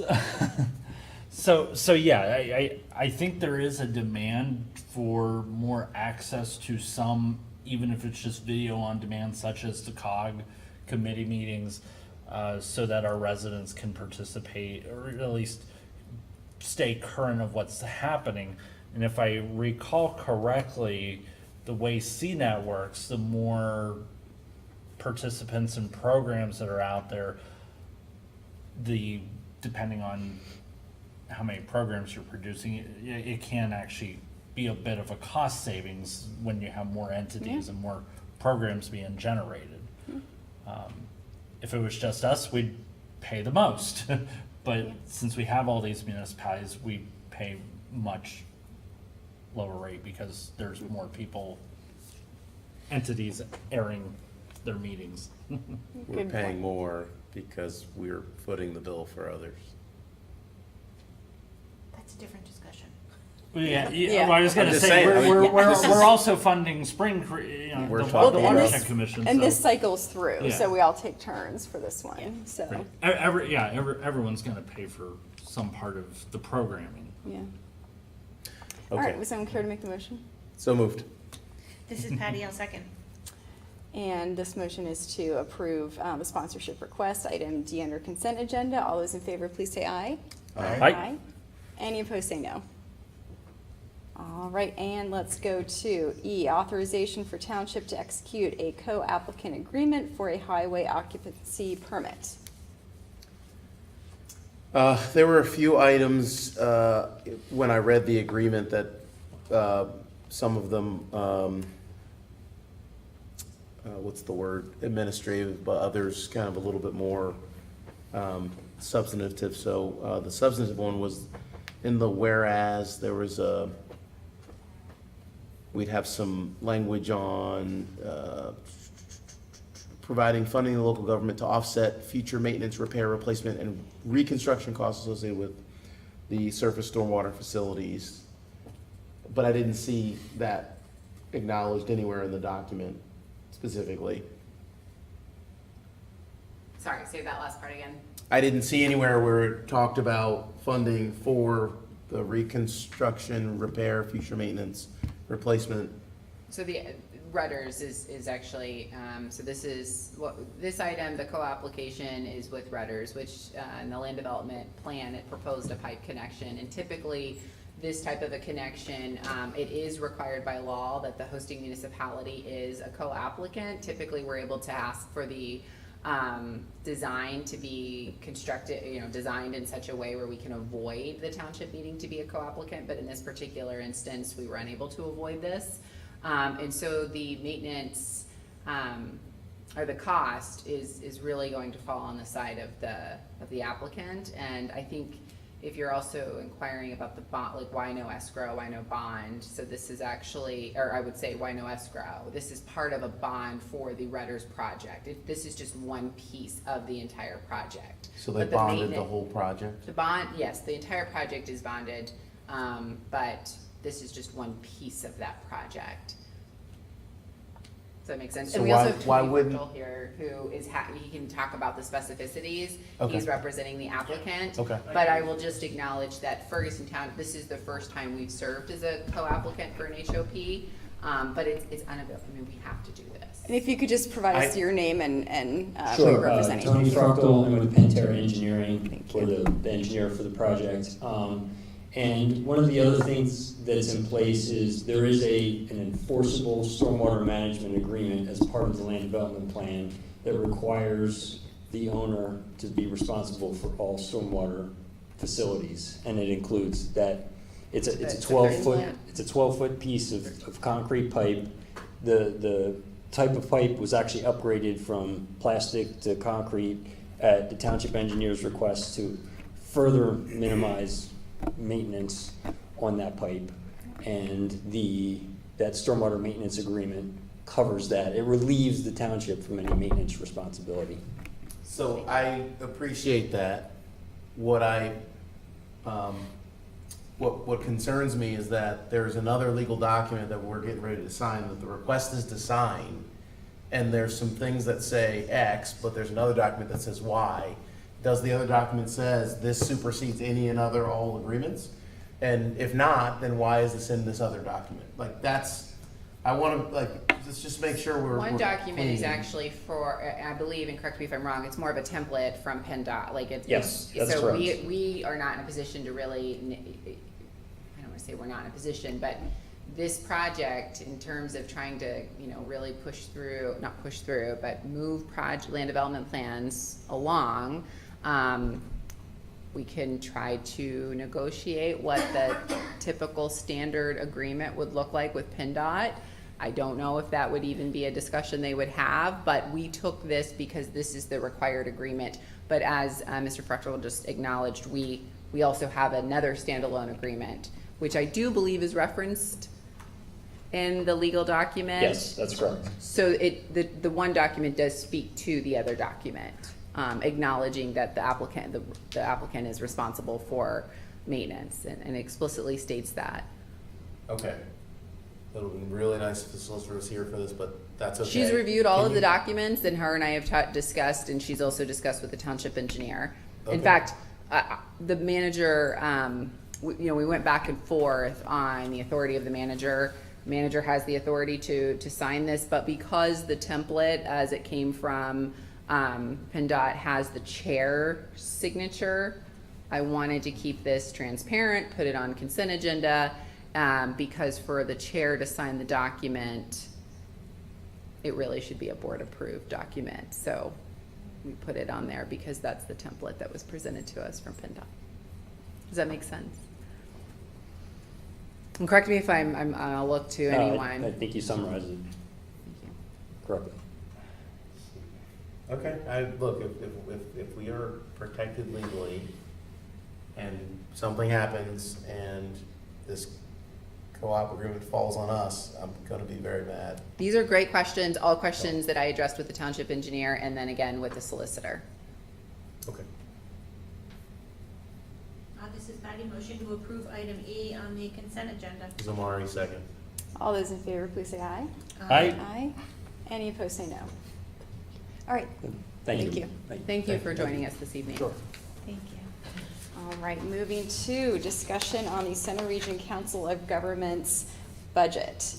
And the Finance Committee has had 3 budget hearings so far for the 2025 budget proposals and are preparing for their wrap-up session and regular meeting on Thursday. And so this is an opportunity for us to review the proposal and go through some things with our liaison to the committee. And so I'm going to turn it over to Matt here to kind of walk us through this item to make sure he's got what he needs to be fully prepared for Thursday. Thank you for that. I don't know why Todd is smiling like that at me, but I'm really concerned. He's ready, I think. He has his big binder. Oh, yeah. Oh, my I gosh. think he's yes. ready to be done with the budget hearings. We all received that wonderful binder. So again, I think these hearings have been very good because in case folks haven't seen it, it's essentially, gosh, you feel very defensive almost. And I want to say COG staff has been fantastic in sitting in front of the committee and answering tough questions and as we go through these things line by line. So what I'm going to offer tonight is really a once in a, I don't know, year opportunity for folks here to tell me what they like and what they don't like so that I can go ahead and make the arguments to take things potentially out on Thursday.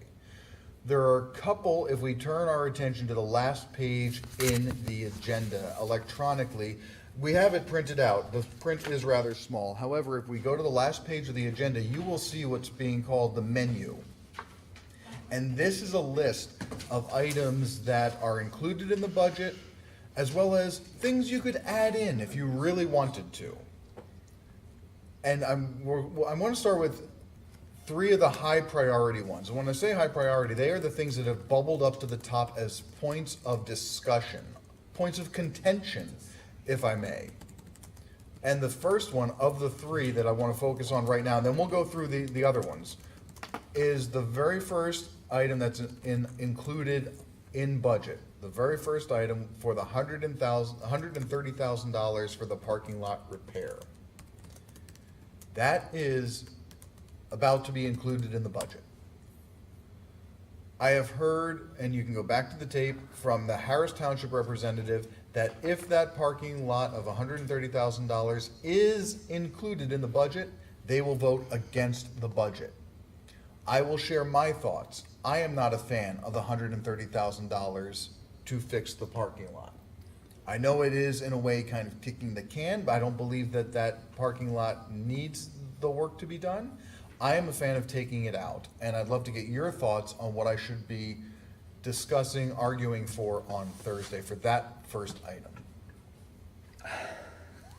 We've seen it before in the CIP discussion. These are all comments and stuff that we've offered in the past. Now it's push come to shove. And I will say this, listening to and hearing perspectives from other budget years, whatever's in this budget come Thursday, the summary budget that then goes in front of, the executive committee and then the general forum, is pretty much what's going to be in the final budget.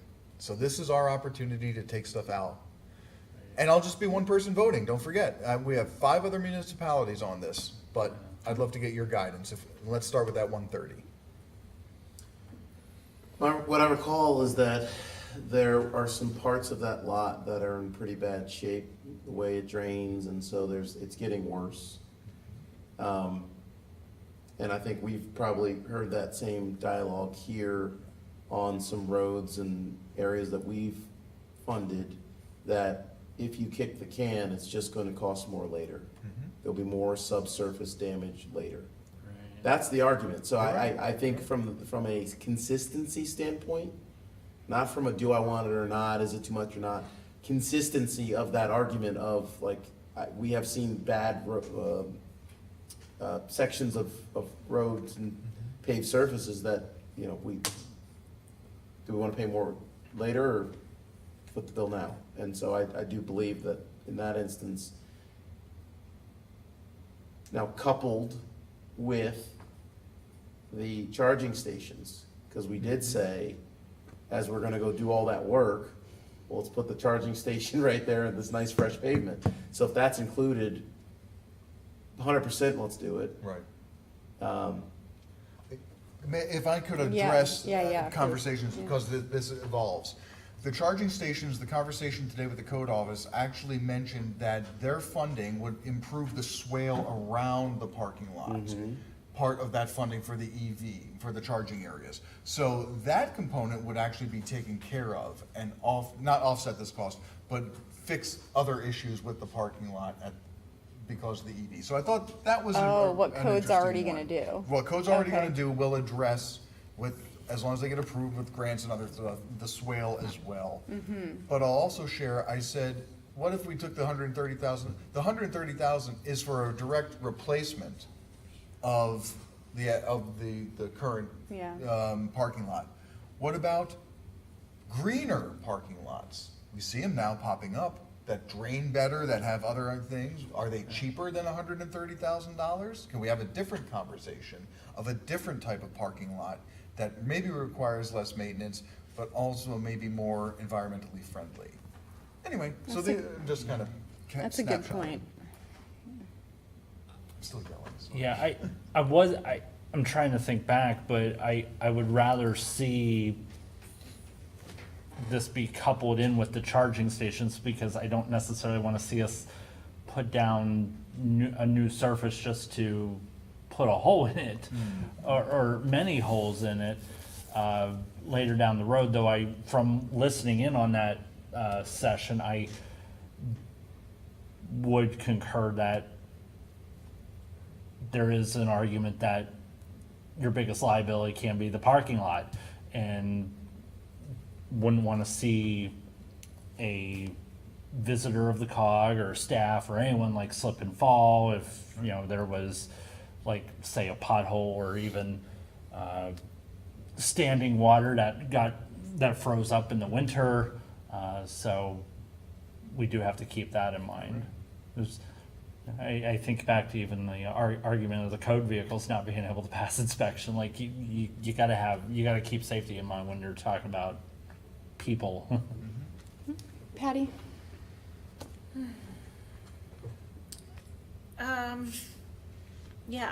Part of me is listening to our friends from Harris Township and Matt, and I am thinking that we are getting movement, my understanding, on a facilities coordinator who may have some more insight into extending the life of what we've got. I don't know. Anyway, so I would be okay with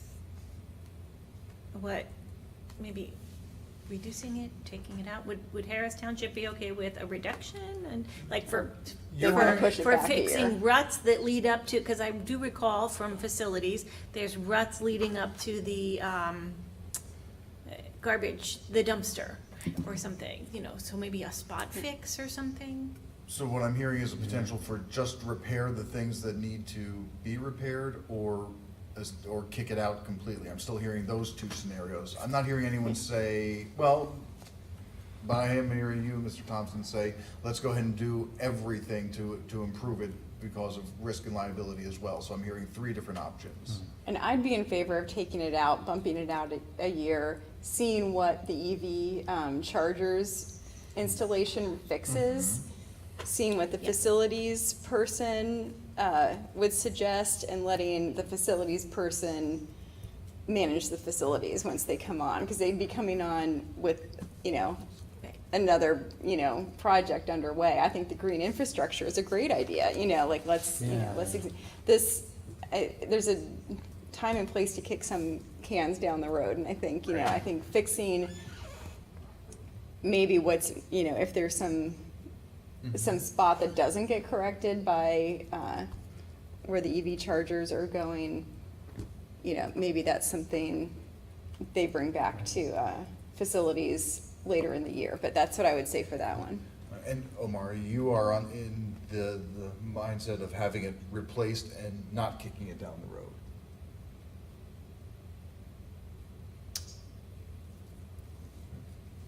Yes. Okay. Just, again, I'm a consistency of arguments. Like, I Yes. would rather not make one argument here and one argument over there. The consistency is, that thing is bad. It's gonna get worse, and so let's get it done. And I would just say that if I hear that argument on something else, like in this space on township, I'm gonna be like, well, why don't we kick it? Because we wanted to kick it, you know, with this other thing. We can't, yeah. I'm with you. Your consistency of argument is about to be put on its ear with the next thing we talk about with Harris Township.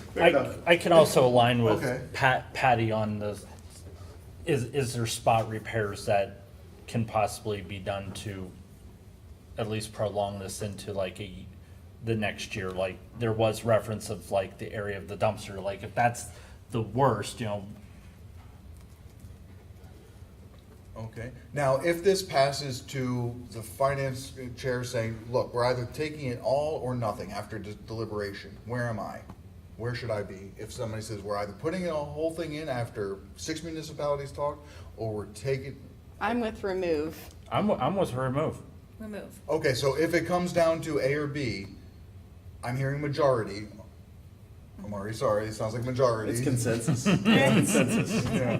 So, if A or B, vote against. And just keeping in mind, you know, these items, which say included in budget, have been added, and is this correct? That's what's brought the budget proposal up to whatever it is, 6% increase over last year. So there were a lot of new things to add in, and staff chose these things to put in. So, you know, it's fair to go back and reevaluate what's in there, because as it stands now, what's included in there brings us up 6%-ish over last year. So On that note, I looked at all these budgets, and I'm like, I wanted to just slice a bunch of stuff, and I was like, well, what? Only for probably somebody to come back and go, we really need this, really need this, really need this. Why can't we just say, look, y'all, we're gonna fund $500,000 next year. this is my, we're gonna take general comments at the end to Okay. give to All him, right. and that's gonna, yes. I think we will have. I just want to, like, consensus. Go figure it out.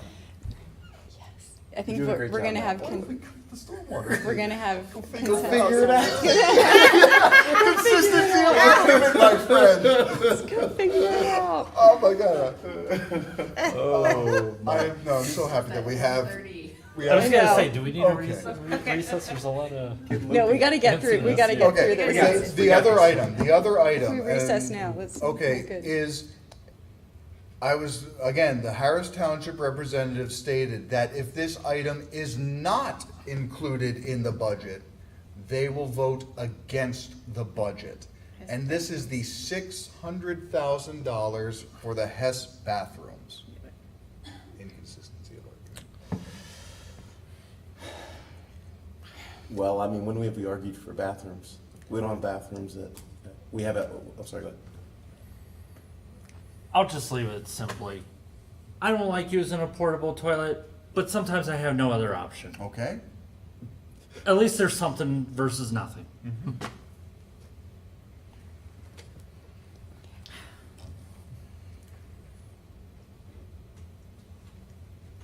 What, oh. Is the- Hess I was just Hess sighing. bathrooms.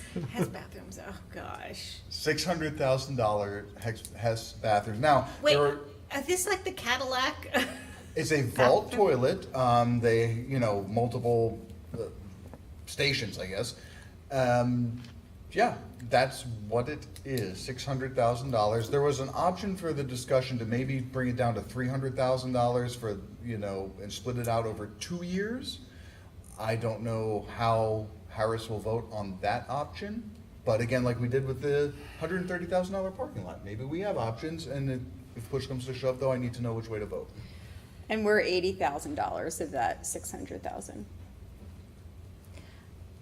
I like the option you said, reducing it and then over 2 years. Yeah. Reduce it to 300 over 2 years. Yeah. Omari, what are your thoughts? How long has Hessfield not had a bathroom? Forever. Forever. Yeah. And by the way, what I will say is this, I raised the point that with Whitehall Road coming online, yes, 5 extra fields, I believe it was, and already having a bathroom facility, so I anticipate things are moving in that direction at some point. Do we need to invest in this? If I'm doing a tournament, I know I'm on the A field, in the morning, and then maybe in the afternoon, oh boy, we're going to the back 9, the B field, so everybody make sure you change here and then cart over. Like, it doesn't,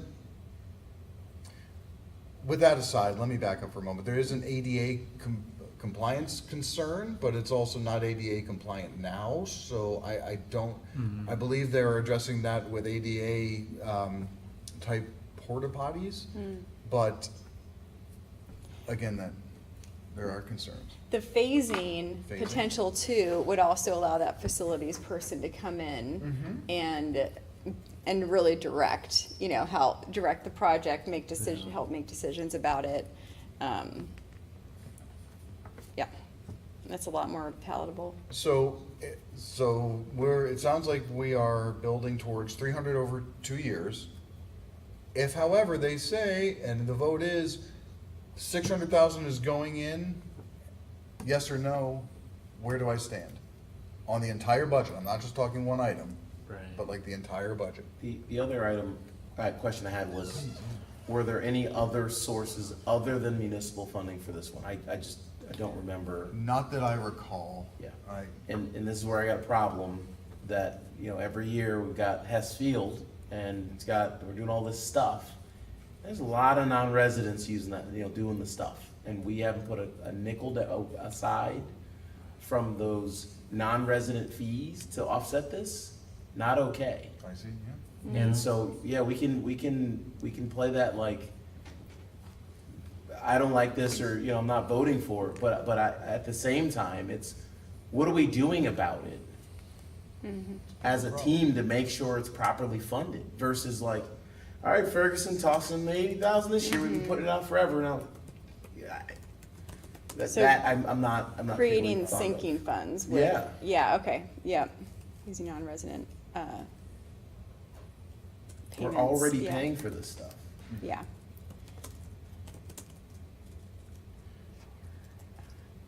Okay, yep.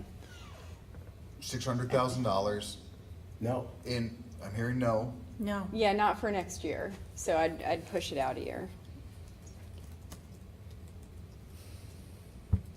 Okay.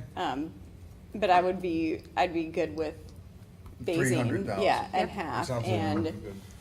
and that allows the facility person, if they come in, to start design or whatever, they'd have some funds there, and hopefully that gives Harris, security that, that is something that's coming. The last item, now these are the high priority ones, I'll say, or at least the ones that will be a point of discussion focus on Thursday, is the $121,000 for the parks operating, or the program specialist for the parks. $121,000. That is a full-time position that has to be funded every year. I will say there were other concerns I had with this that I won't get into on the total cost, but the justification for this, and I'll summarize, is essentially that, look, the parks have grown, the programs that we believe the community wants and that we are putting together require more resources to plan, more teachers, I'm using the term teachers, but more counselors, there was another term and I apologize. Counselors, coaches. Coaches, facilitators to be hired for each of those programs. So all of that takes coordination, and a lot more coordination is needed because of the expansion of the parks. One of the questions that I asked is, well, when does this get right-sized? When do we say That was a good question. the parks are large enough and we have enough resources, we're done? Or is this another thing where we say, hey, we have an extra resource, good, well, we can put in an extra field, and then we just keep playing this game. But when does it become right-sized? So those were questions, those similar questions I had asked in that discussion. But for this topic and for this item, how are we feeling about it? I'm an easy no. Okay. All right. Based on past discussions and from what I gathered from watching the meeting, You poor soul. yes, I think our Parks Director has beat the horse well beyond.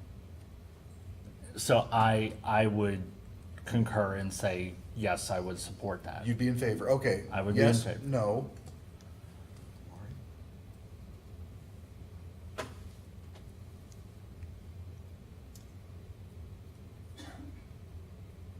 I go back to, we fully fund our parks, we fully fund our fire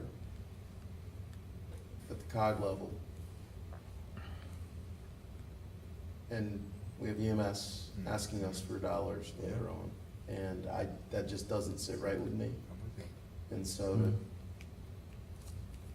toss in another $500,000 into, again, this is not for or against parks. This is 100% what you just said there about like, add a park, add a human, add a park, add a human, add a park, and we're constantly climbing, and we need to, at some point, just say, look, this is the level of service for our community right now. We're gonna start squirreling away some money for our capital projects, for maybe some other programs in the future, and be ready for those things that we want to do in the future, like Cadillac bathrooms and more programs, and to then add another specialist. So I think with all those words, I think I would be a no. You'd be a no, okay. On another position. 2 no's, a yes? Yeah, Chair. I'm a no, and I think, you know what, just a couple of notes on this. I think one thing Minority. is,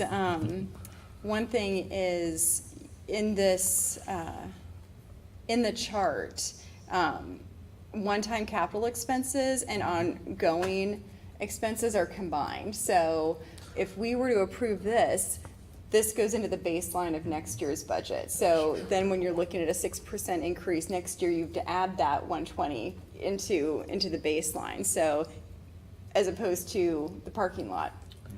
Of course, there's a maintenance cost to that, but it's not that real actual large ticket that this will be every single year. So a note there, I should have saved that for the end, but a note that's got to be much more clearly indicated. And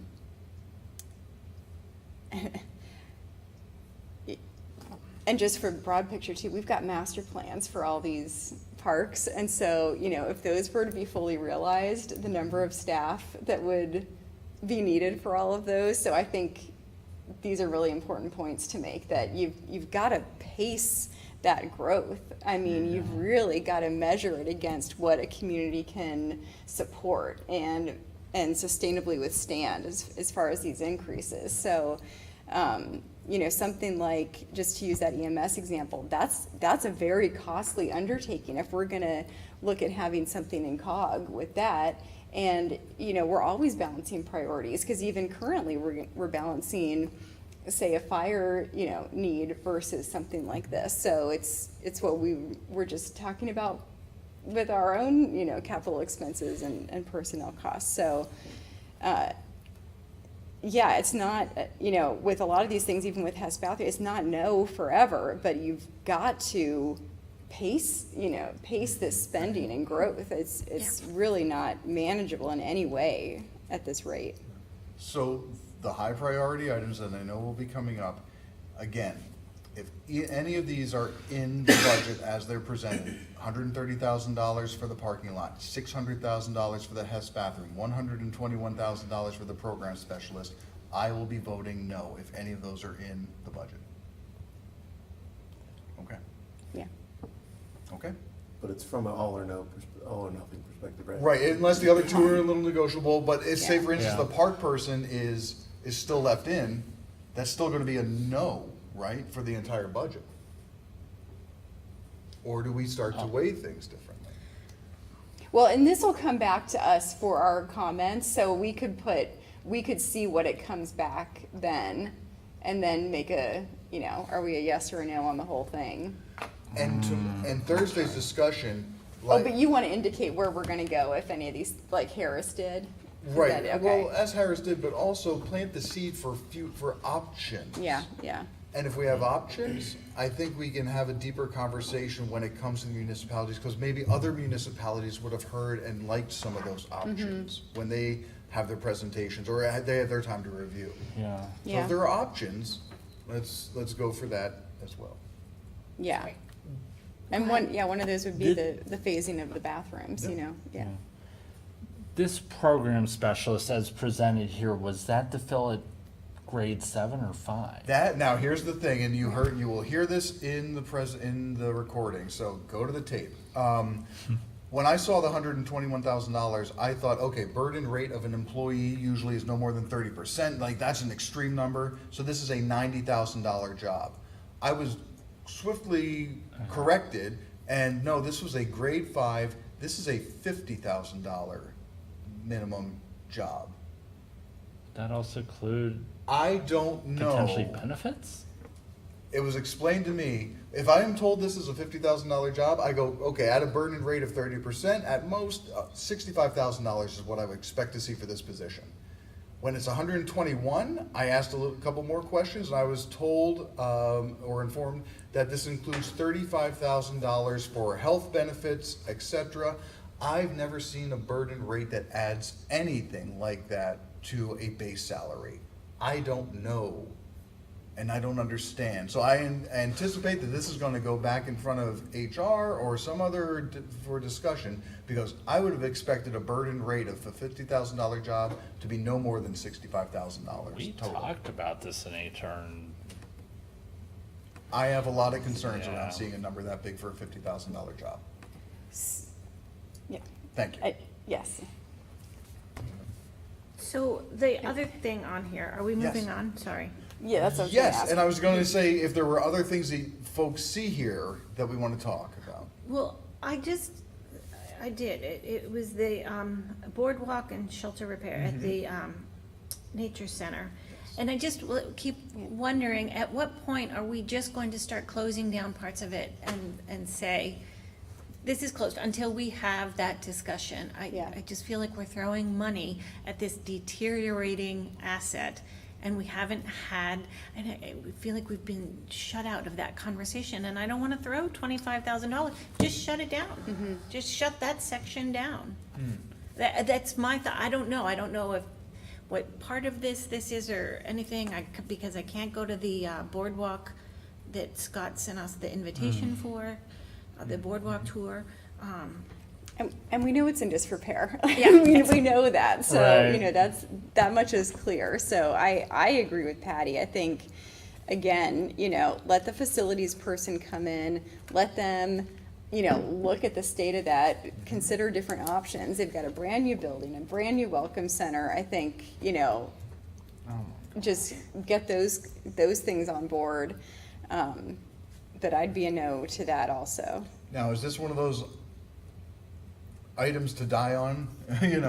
It sounds $25,000. We're probably not, I don't know. What are some thoughts on the budget if it's not agreed that it would be in there?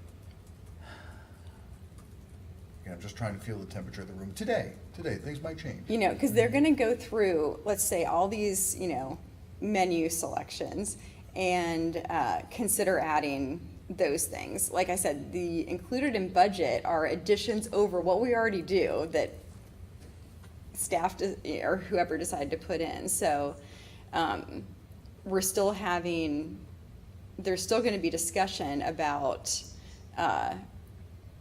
these menu selections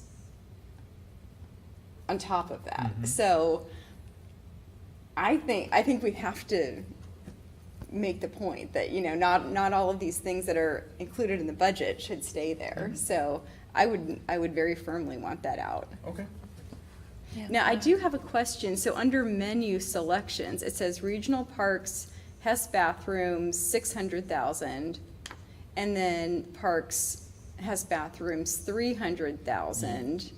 Those were options Site. that we could Okay. pick, and there was if I recall, it should not have been included in the included in budget. Ah, And okay. there was something around there. Bottom line was it's either the 600,000 or the 300,000. Oh, okay, so maybe the included in 600,000 is a mistake. I believe it is. It's not like a 1.2 million or anything like that would be a total request. It's 600,000 or the 300. over Okay. two.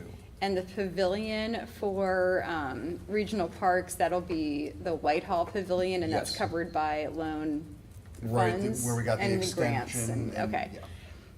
And then the parks, trucks and mower and sprinter van. I guess we can talk about those for a minute. Now what? Oh, so sorry to backtrack. So there's no capital contribution requested for these items, is that right? And they're using fund balance to pay for They're that? using fund Because there's a balance. zero here. Now, Yep. what is that fund balance Monstrous? from?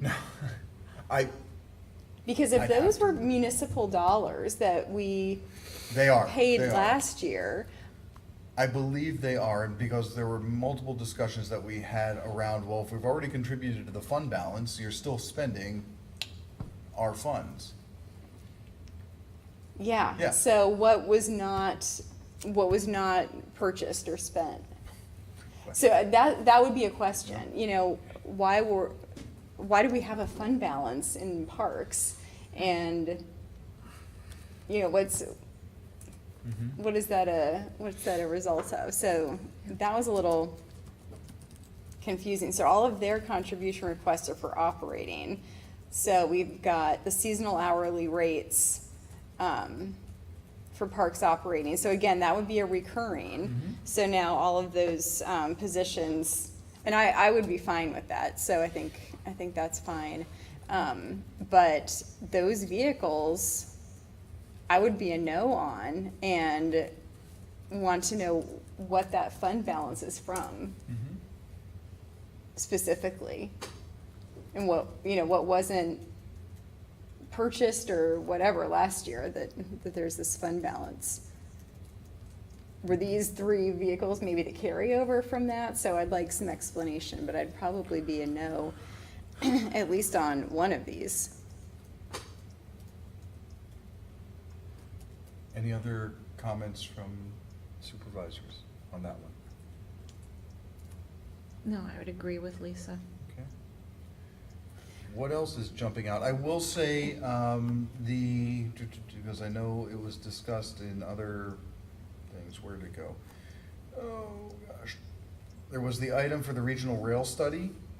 That seems like everybody is behind that and likes that idea. It is, passenger rail access study, and it's a $3,000 price tag. So that seems like it's warranted and folks are happy with that. And then the Benner Pike Corridor study, Yes. I mean, that's a small number, but again, I guess there was just some confusion around why that's being funded through, COG. yeah. Well, And through the MPO. Through the MPO, but there are county dollars coming into that, and there's a grant that they're seeking for that. There's actually additional funding, so that It's a is larger study, much larger. with COG being a piece of it. Yeah, yeah. So the shares that they were looking for was the 7,600. And then I'm only bringing this up because this had come up before about the MPO consultant. at $50,000. And so this is to get outside consulting help on grant applications for the infrastructure legislation grants that they're going for. So will only be used if needed, say, on some technical grant application that Marcella's not, you know, she needs, you know, an engineer or somebody to, so. Right. So we'd be for that one. I am. I know we had discussion on that before. You know, they're starting to see some results from those things, but again, that's another one, like you said, that you want to really closely monitor over the next few years, and that funding will end at some point. So you'll just want to keep an eye on that and see what the return on investment is there.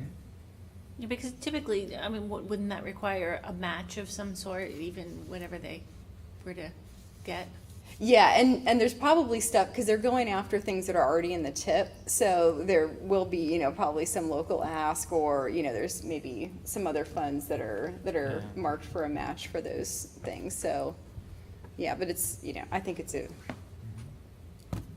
could be very, very beneficial, and just get things knocked off the tip and elevate some other things that just would never see the light of day, so.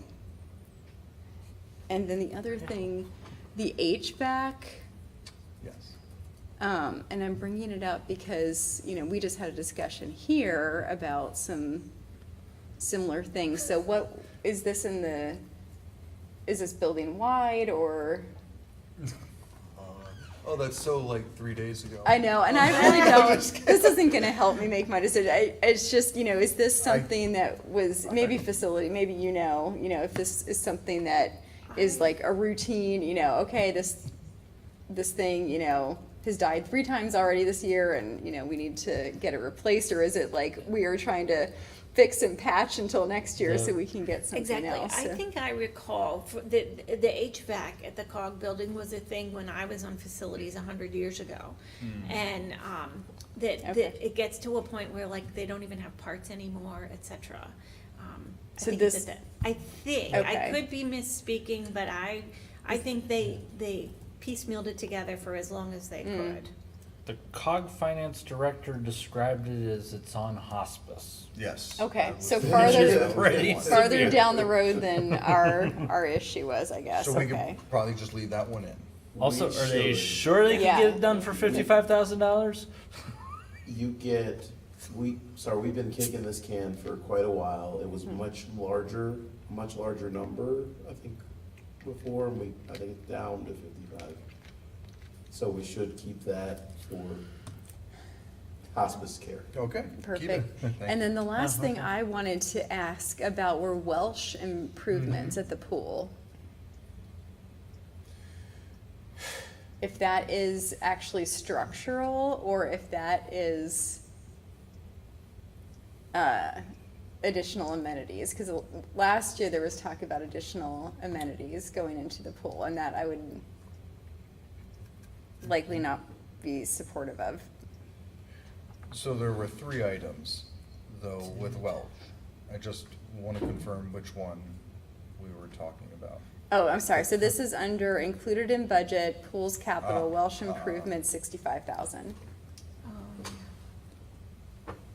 Gotcha. Thank you. And our share of that is 17,000. So if that's structural, then and needed, but I saw some other things down here that were actually removed. The concrete decking and some plastering were actually removed. I thought I heard Christie say something about fountains being replaced. Yeah, there water were features. I'll call it water features, different types of water heads and things like that do different things. Accessory to the that pool was actually itself. in the lines items of the budget, as well as like the chemicals for the pool and all that other stuff. So this is an additional expense here. And that was included. This capital 65,000. I believe it is. I'd have to go back into the detailed budget. Yeah, I mean, depending on what that's for. Okay. I will just Yeah. say, Welch Pool is very important to folks in this township. Yeah. So as much as I complain about the amount of money that we're putting into that, this is one that I think, that I know lots of people personally use. There's some of the other places that they're looking to make some improvements that I don't know a soul that goes there. So this is one that I think, whatever they need to keep that thing up and running and in good shape, we probably should. While I hope they move to a better model that sets aside some capital dollars such that we're not paying twice, if you will, Yeah. and others are paying once. Yeah, and I think it's, in terms of where we're at with the loan, if once we've paid these off, I think it makes a lot of sense to add new amenities to it, but, until that's done, I think maybe focusing on that. So, the pools are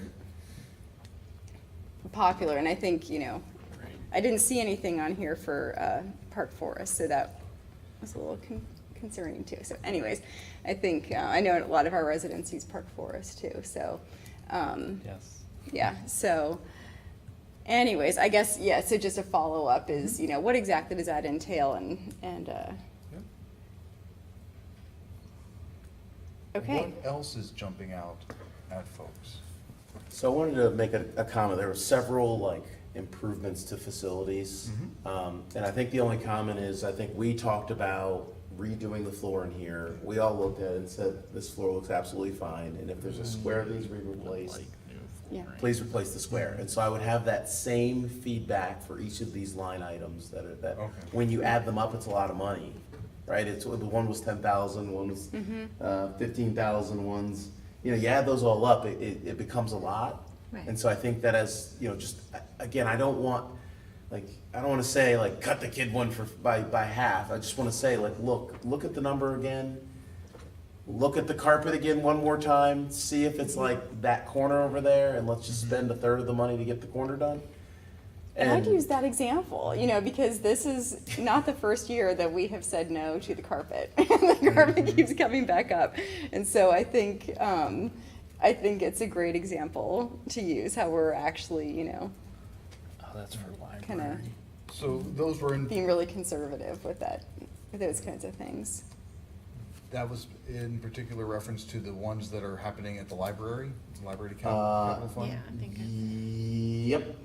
Yep, kids floor area, kid area model, There was an active adult flooring.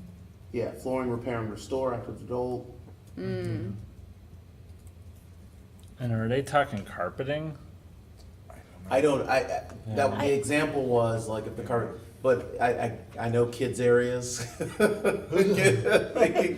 could be a mess with all that traffic. But to the extent it's this definitely has a couple more years. We're okay. Thank you. Yeah. Do a shampoo and carpet, or maybe a few of them. And especially with the active adult center too, since that is a rental, right? Yeah. Where was that? I don't see At the that. bottom of the top of the included in budget. Oh, there, yeah.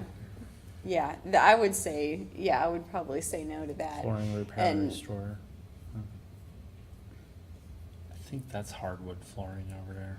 Well, I will say this, after the code discussion today and the repairs and floor changes they were gonna be making, we had this discussion are you putting in carpet? And the way Dr. Snyder put it was, we're looking at more contractor-friendly flooring than carpet. So they were looking for money, and then it was essentially going to be something that was, if you're tracking it, sound like mud and dirt and everything else, something that would be easier to clean. I anticipate that, I hope that thought applies here as well, that they're looking at the appropriate types of flooring, but because it's a rental.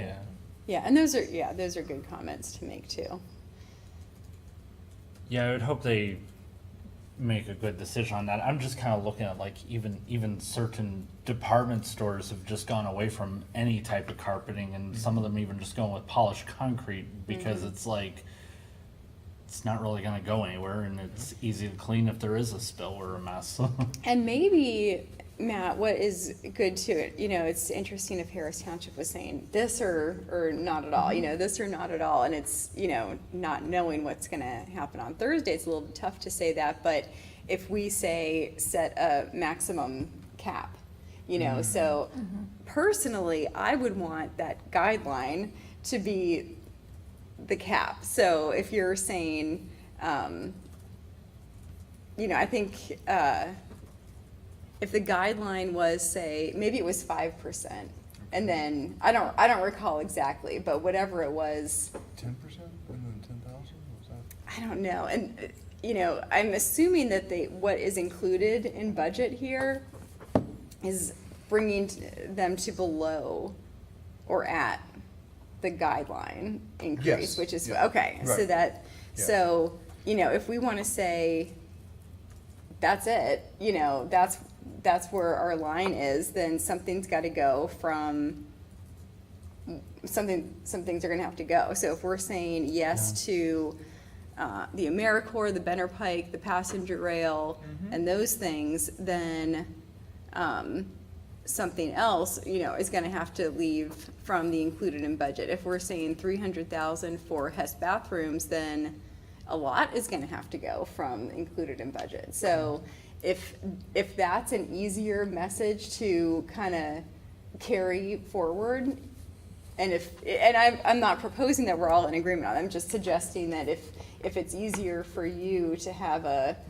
kind of a line here, we're comfortable with going up to a 7% increase, just pulling a number out over last year's contribution. So, there are not totals in here. Revenue roll up, maybe. Let's see. So if we're at, So essentially, the guideline is stay within the guideline. I would really appreciate that, because that's where I did not support the budget at all last year. right. And I guess you were on the board at the time and it nearly No, failed. you're right. You're right. yeah. So I guess it's at 6 point, 06 or something. yeah, 6.78, or 6.05.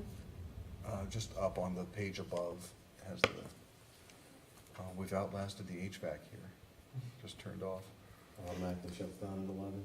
Oh, yeah, okay. That's So the that's get gonna out. be that's gonna be that comment, and you may wanna see where there's consensus around a number, and then we could have some conclusionary thoughts. Some general thoughts, like you had some good comments, so. If they're saying on the roll-up, revenue roll-up, so if that includes all those, included in items, and that's at 6%, so that's a, I apologize, it was the 6.05 is where it's at. So would we be comfortable in saying, look, here's the things that we definitely probably don't, we definitely don't want in there. And by the way, maybe you could include them as long as you don't go over 7%. Now, go work the magic. that's where I would be. Yes.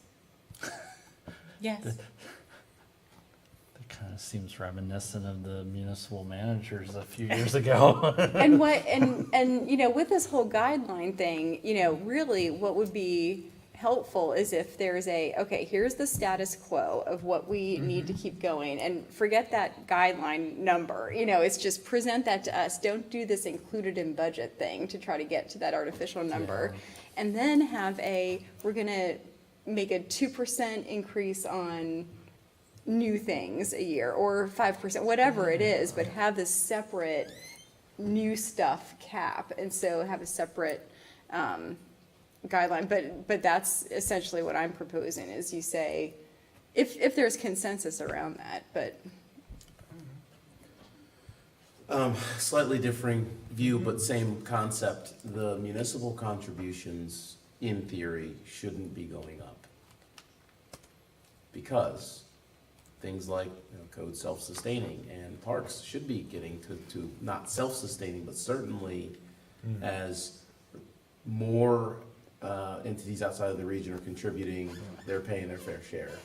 And so we shouldn't have to pay more into that, because they're taking those dollars and using them to offset the budget.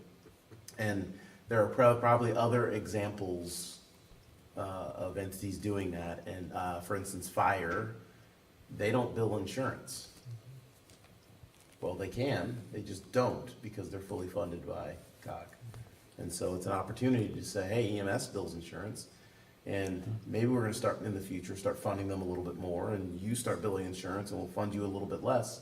And we've offset and we've kind of paid for those essential services with a model that allows them to kind of receive some dollars from other sources, grants, so on and so forth, and municipal contribution is the same or less over time. Yeah, agreed. Yeah, I guess it's there. So I guess our municipal share in last year's budget went up by like 10%. Mm-hmm. Yeah, I think it was 8 and change. And Yeah, and that's what I would expect this one to come out at if everything stays in there, so. Yeah, I'll give my thoughts here. One is that the way the document is laid out here as a menu, I think it's just, I think how this should be laid out, the numbers are fine, the way the spreadsheet is laid out, but this included in budget needs to really explain if this is, where this is in relation to the guideline. That menu selections heading, I would prefer it say something like additions to the budget, which we'll go over. This menu selections, this is kind of misleading, and so, yeah, that's not what this is. This is, options, staff requests. So this, it's, I think,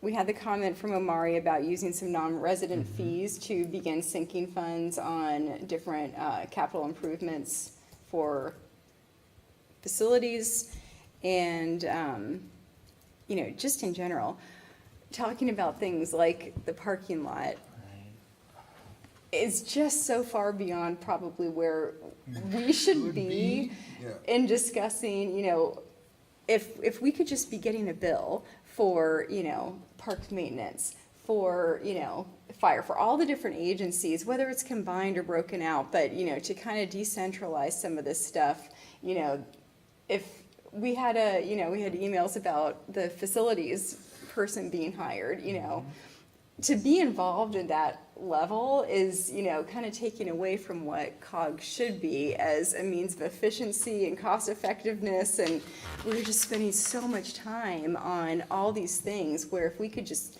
pay the bill and they're deciding their HR policies and, what needs to be done in the parking lot.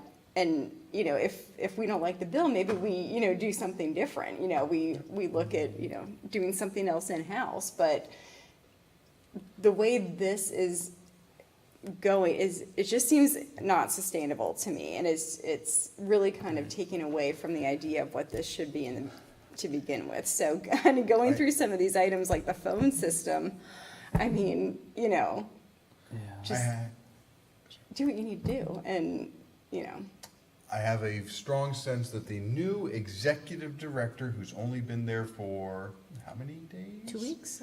Yeah. Yeah. Not a lot of time.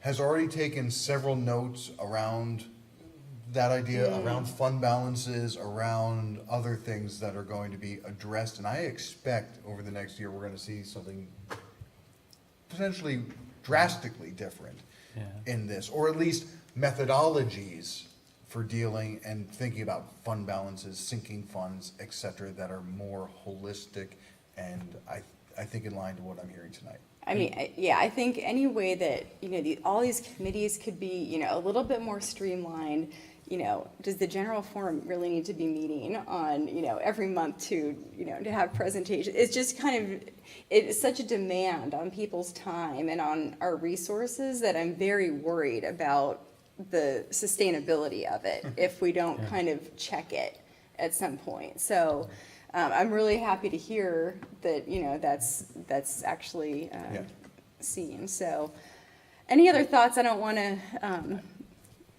delay this. I think you have what you need. I have Okay. more than And- enough. and I'll again, take this will whatever come else back to us, comes, yeah. so.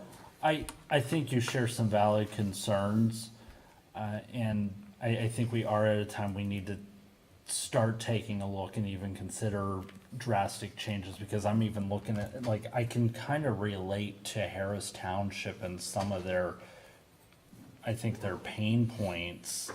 They're trying to represent their residents, they're trying to represent their residents through COG, but I take it they feel like maybe they're being left out, or, and we've already seen Half Moon Township take drastic make drastic changes in how they utilize the COG, and you know, what's the COG if everyone just starts pulling out, or you know, stops participating in certain functions of COG, and so you know, Right. what do we do to restore that unity and kind of get that, provide opportunities for more equality and different ways of thinking that will keep it sustainable, but also maintain that harmony amongst the municipalities and 32 elected officials.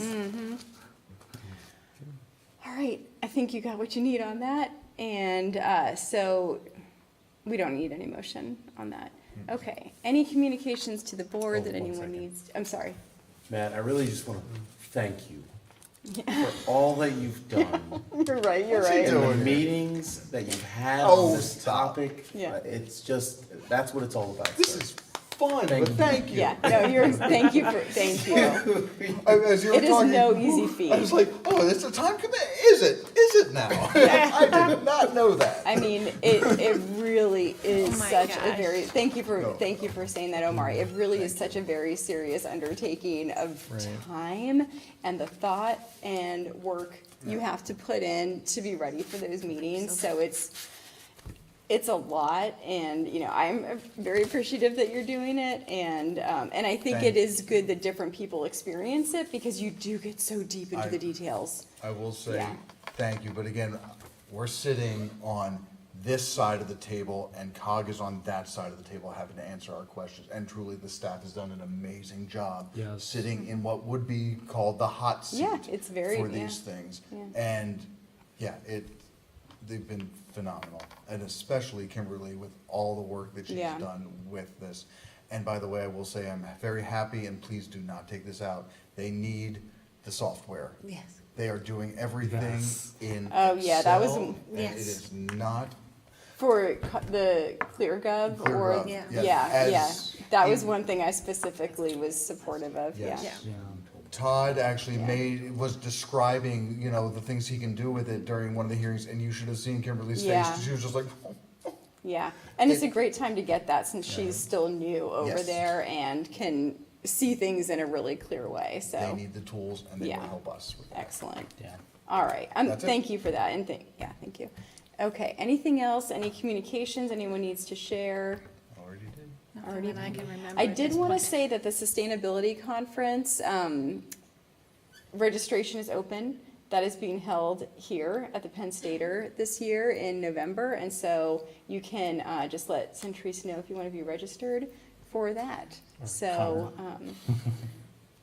Connor, yes, thank you. So that is that. Anything else? Received some communication about questions on the Star Lab expansion. So Oh, okay, good. we Okay. forwarded them to the planning staff on their questions. Good. But they asked for some board visibility into that, Okay, thank you. the residents there. Yeah, I had a communication regarding that, as well as the SPPA, and I was told that the intersection of Sandy and Science Park is the worst intersection ever, and I was able to assure them that there's Oh. probably some movement over there on a light, so. good, good. All right. If nothing else, there's a number of calendar items to note, and if we are all set, I'll take a motion to adjourn. So moved. And I'll second, and we are adjourned. Thanks very much, everyone. Gosh.